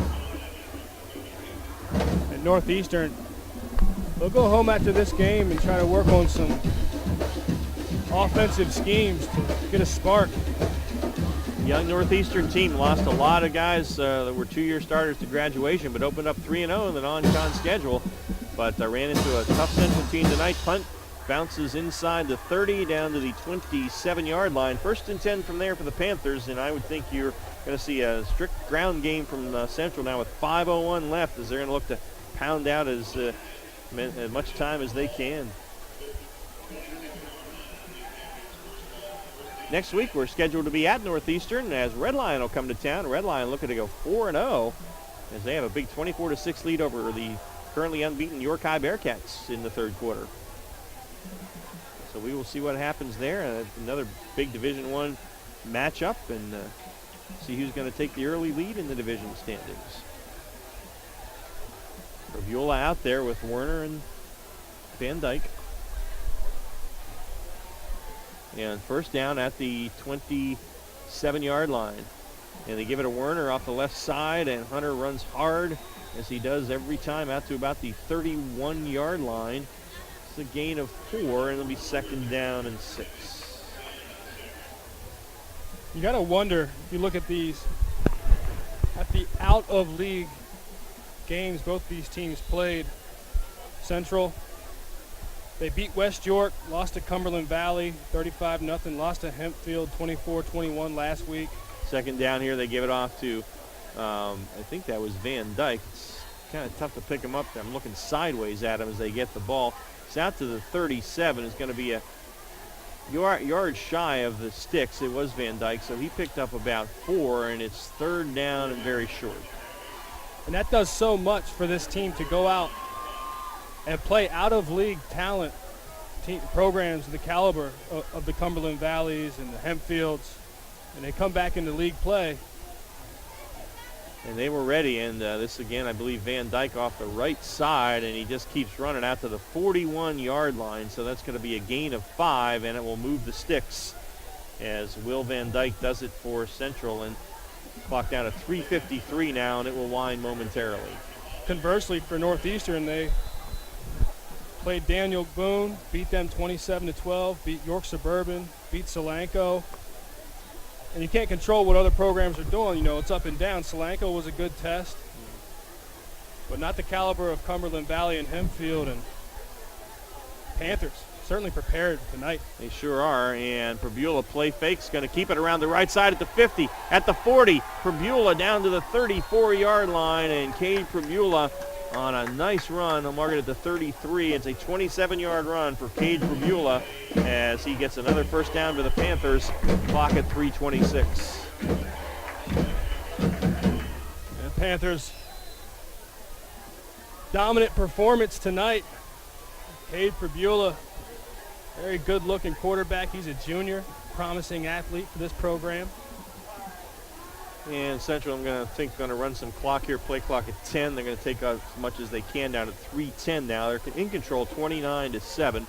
And Werner straight up the middle, nothing. He's swallowed up by the middle of that defensive line. Well played that time by the Bobcat defense as Dalton Ream, good-looking senior linebacker, 6'1", 190 in there to make the stop. And no gain, 2nd down and 10. Some good things we've seen from Cade tonight, making good decisions, not taking poor risks. He'll throw it away, live to play another down, able to keep plays alive, great pocket awareness, composure. He'll make throws on the run, find guys that they do a really good job here at Central with the scramble drill. Quarterback moves around, moves out of the pocket, the receivers get open. And it's Van Dyke off the right side, and Will runs down to about the 31-yard line as the stop made there by Kelvin Brown and Brandon Michael. He gains about 3. It's going to be 3rd and 7 as we approach 2 minutes. And that 3rd and medium range, that 3rd and 6, 3rd and 5, 3rd and 7, much tougher than those 3rd and 3s, 3rd and 2s, but we saw Cade Prabula lead his team to 3rd down conversions time and time again tonight. Prabula looking to the sideline to get the call from Josh Oswald's offensive coordinator.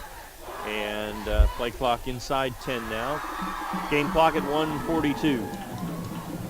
Prabula going to keep it again in the play fake around the right side as a first down inside the 20. Spins down, breaks a tackle at the 10. Prabula into the end zone on a 31-yard touchdown run, spinning through a tired Northeastern defense, and with 91 seconds left, puts the icing on the cake as Central goes up 35-7. Prabula making another play.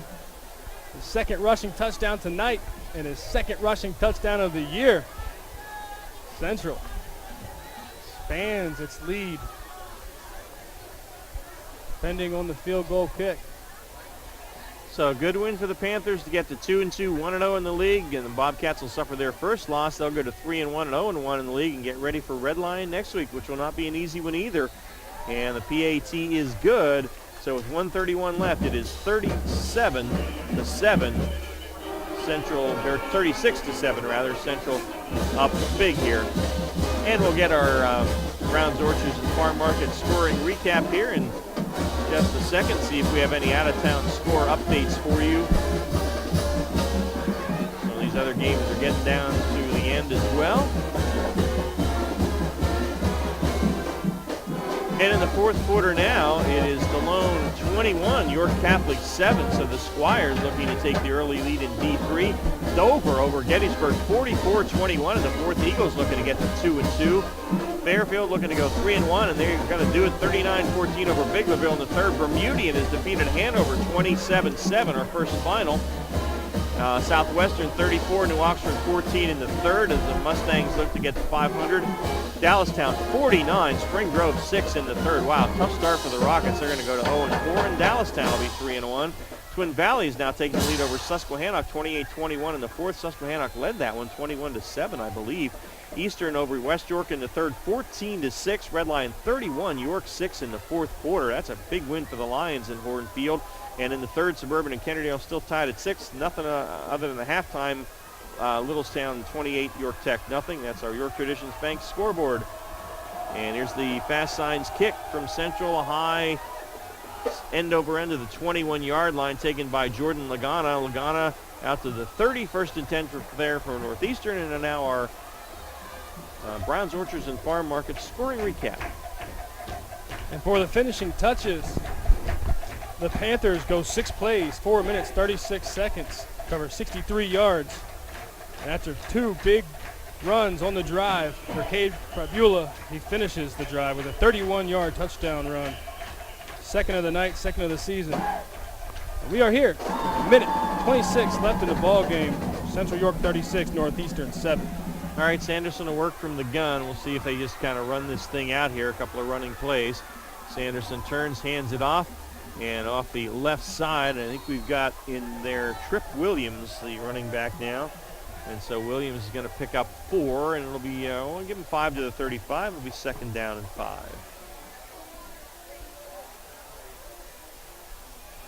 And the Bobcats really did play 4 quarters tonight. They've been resilient. They've tried to persevere.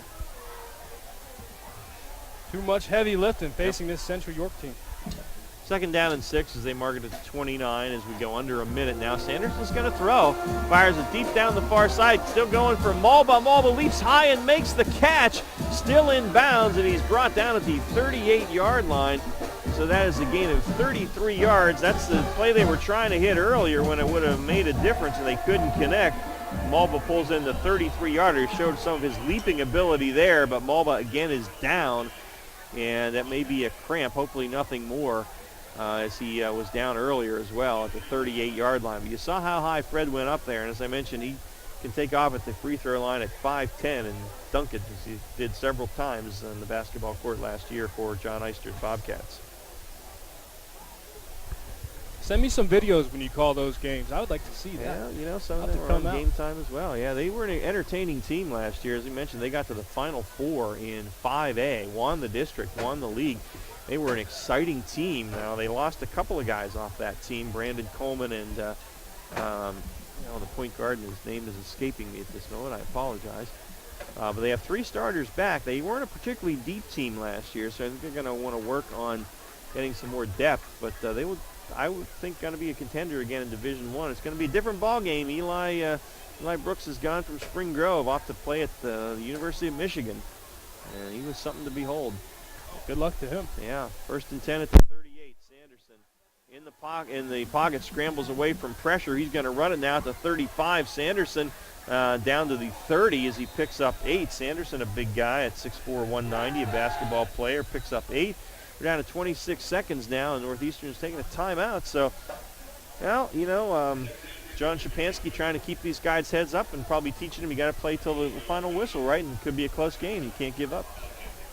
That, and there's a lot of ball left. A lot of things can happen. We saw how great York High looked last week. Yeah. They come out, had a tough game against Red Lion tonight. Yeah. Central still has a lot of ball left to play. They'll play some tough teams in this division. So Northeastern certainly has to hang in there. They've got the playmakers. They hung around in this game. So there's a lot of takeaways that they can get and move on. John Shapansky will certainly take them home this week, have their AAR after action review. Yeah. And try to turn things around next week. Well, and again, it was starting the fourth quarter, it was 15-7, or it was 22-7. And Northeastern had a 4th and goal at the 1. They had an incomplete pass, and Central went on a 99-yard drive. Northeastern puts that in the end zone. This could have been a different fourth quarter.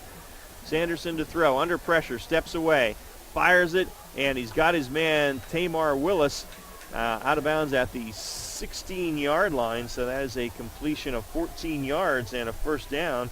Nice throw on the money that time from Sanderson to Willis. His first catch of the game for Tamar, who came in with 8 catches on the season. In the Weckers Carpet red zone, 1st and 10 at the 16. Clock stops, 20 seconds left. Pretty much witness protection program for Tamar Willis. Haven't seen him much tonight. We're really looking forward to seeing Willis and Mulba. He was targeted on that pass in the end zone, but couldn't bring it in. And he's mentioned maybe throwing a little bit too flat. And a little swing out to use in the flat, but it's incomplete off his right hand, so it's incomplete. Clock stops at 16-6. It'll be 2nd and 10. You see it, like we talked about, Northeastern playing full 4 quarters. Yeah. Trying to do everything they can with 16 seconds that they have left. 36-7 is our score. 22-7 at the start of the 4th. And Sanderson again to throw, and the pocket pressure comes. He steps up, dragged down at the 15, gained 1, and they're going to have to take their final timeout if they want to get a play off. And I don't think they're going to do it. So that will be our final score. Central 36 and Northeastern 7. We're going to take a break, come back with our Penn State York postgame show after this on 1350.com and Game Time PA.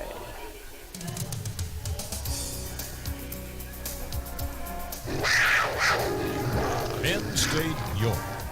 Great faculty, small classes, personal attention. Even if you're not sure what you want to do, Penn State York can help you choose the class, the course, the program, the certificate, seminar, or degree you want. Penn State York offers 9 four-year bachelor degrees you can complete without leaving the area. There are also 7 associate degrees. You can also begin the first 2 years of more than 160 Penn State majors right here in York. No matter what class you take, the national reputation of Penn State will follow you throughout your career. Call Penn York for a brochure. 771-4040. That's 771-4040. Not only can you feel it in the air, you can hear it.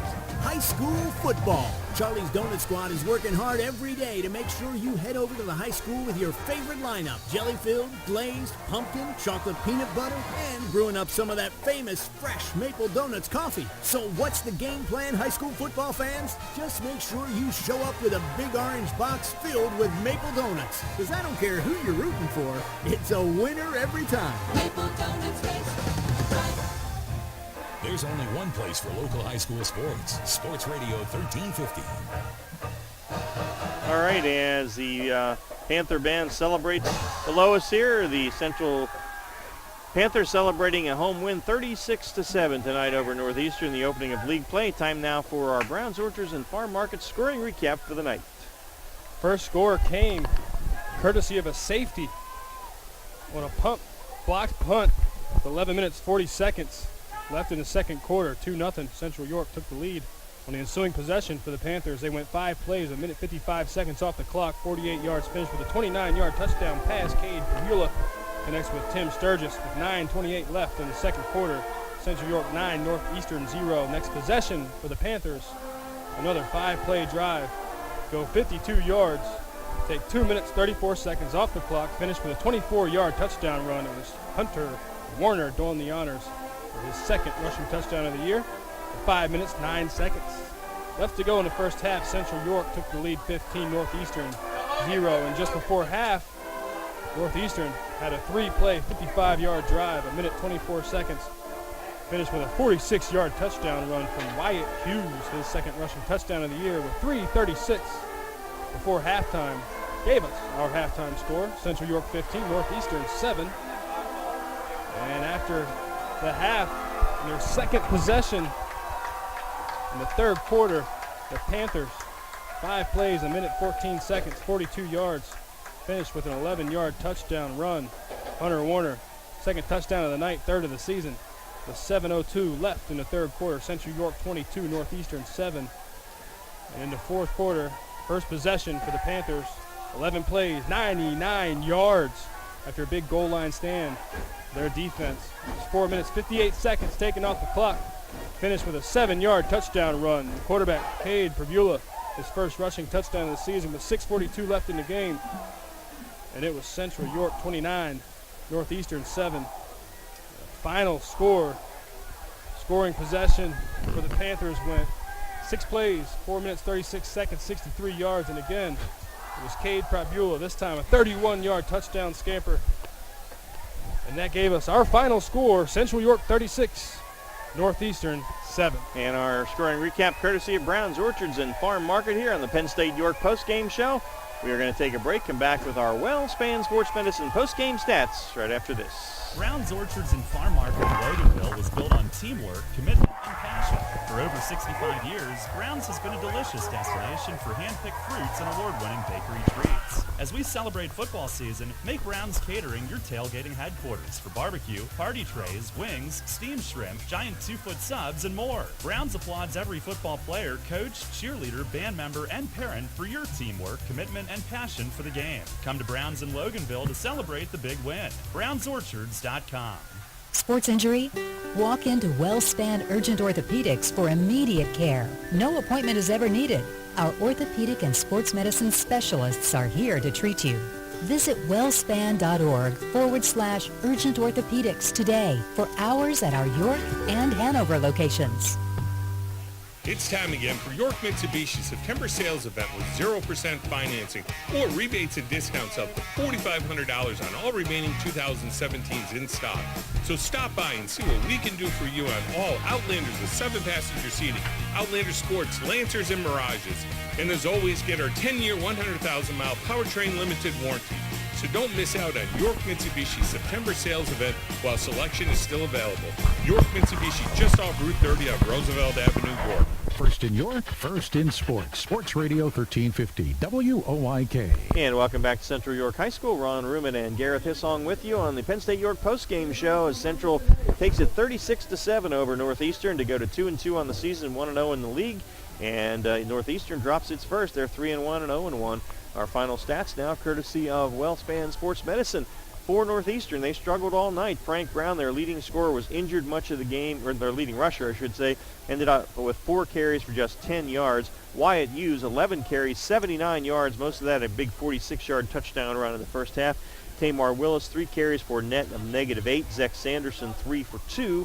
Fred Mobile, 4 for 49 out of the Wildcat, and Tripp Williams, 1 for 4. So on the night, 26 carries, 136 yards on the ground for Northeastern. Sanderson through the air, 4 of 12, 58 yards, 1 interception. 194 total yards for Northeastern tonight. Mulba, 2 catches for 39. Tamar Willis, 1 for 14. And Wyatt Hughes, 1 for 5.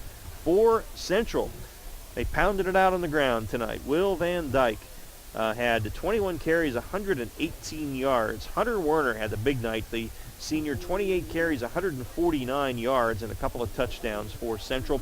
Cade Probula, 18 carries, 93 yards, also 2 touchdowns from the QB spot, and Mark Santos, 2 for 2.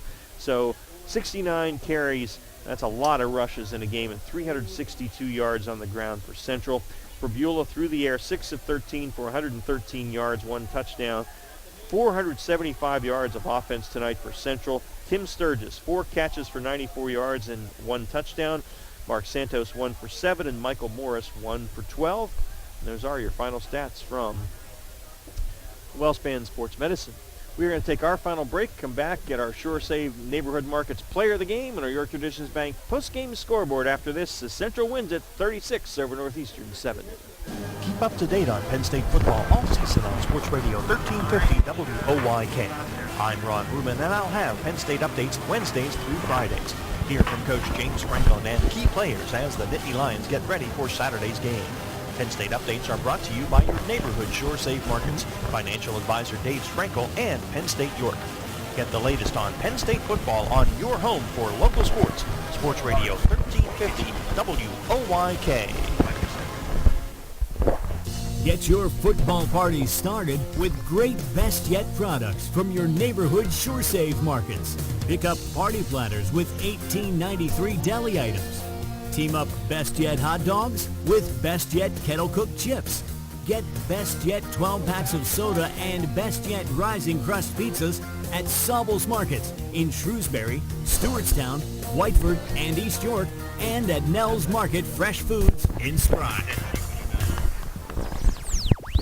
Your county, your teams. Sports Radio 1350 WOYK. First in York, first in sports. And we're back at Central York High School one final time as Central wins it tonight 36-7 over Northeastern in the opening of league play. Good win for the Panthers tonight. Northeastern has some things to work on, but they're still 3-1, so some positives for them. Let's get our Sure Save Neighborhood Markets Player of the Game now. The standout junior quarterback number 3, Cade Probula. He was 6 of 13 for 113 yards through the air and a touchdown. On the ground, 18 totes for 93 yards and 2 touchdowns. Was very fleet of foot, kept plays alive, moved around the pocket, did a great job of managing this potent offense, which really dominated the possession time of this game and ran away with it on the scoreboard. All right, Cade Probula, our neighborhood Sure Save Markets Player of the Game as the Panthers win it tonight 36-7. Time now for our York Traditions Bank post-game scoreboard. And in the fourth quarter, a big one in Division III. Looks like your Squires are going to hang on, my friend. They're up over York Catholic 21-7 in the fourth. Malone would go to 4-0 with that, and the Irish would fall to 2-2 and 0-1 in the league. Dover's going to get its second win in a row as the Eagles big over Gettysburg, 47-21. I think Dover might have something. They lost a couple close games to some pretty good competition those first 2 games. Fairfield about to go to 3-1, 39-14 over Big Riverville in the fourth. Bermudian defeats Hanover in Division III, 27-7. It's Southwestern leading New Oxford 34-21 in the fourth. So the Colonial's getting some touchdowns there, but still Southwestern up late in that one to go to 2-2. In the third quarter, it's the last we have, 49-6, Dallastown over Spring Grove. Tough start for Kyle Sprinkle's Rockets. Twin Valley leading Susquehannock 28-21 in the fourth in a non-league game. In the fourth quarter, Eastern 20, West York 6. Bulldogs still looking for that first win. Doesn't appear they're going to get it out in Wrightsville tonight. Red Lion defeats York High 31-14 in a battle of unbeaten. So the Lions go to 4-0, and York High that hung 48 on. We thought was a pretty decent Cedar Cliff team last week, held to just 14 down in Horton Field tonight. So we're looking to see Red Lion on the road at Northeastern next week. That could be an interesting game. The Lions had a lot of graduation losses too, but here they are 4-0. Littlestown over York Tech 49-0. The Bolts go to 4-0, and in the fourth quarter, Suburban and Kennerdale are tied up at 6. And that's our York Traditions Bank post-game scoreboard. It's going to do it for us. Unless Katie Greenwald has something she'd like to say before we sign off tonight. I guess not. Here, what do you need? There you go. We're going to wrap it up here. Again, our final score tonight, Central 36 and Northeastern 7. For Leif Johnson on the video for Game Time and my partner Gareth Hissong, I'm Ron Ruman. Thanks for listening, folks, and you have a good night. Thank you for listening to WOYK's High School Football Game of the Week, presented by WellSpan Sports Medicine.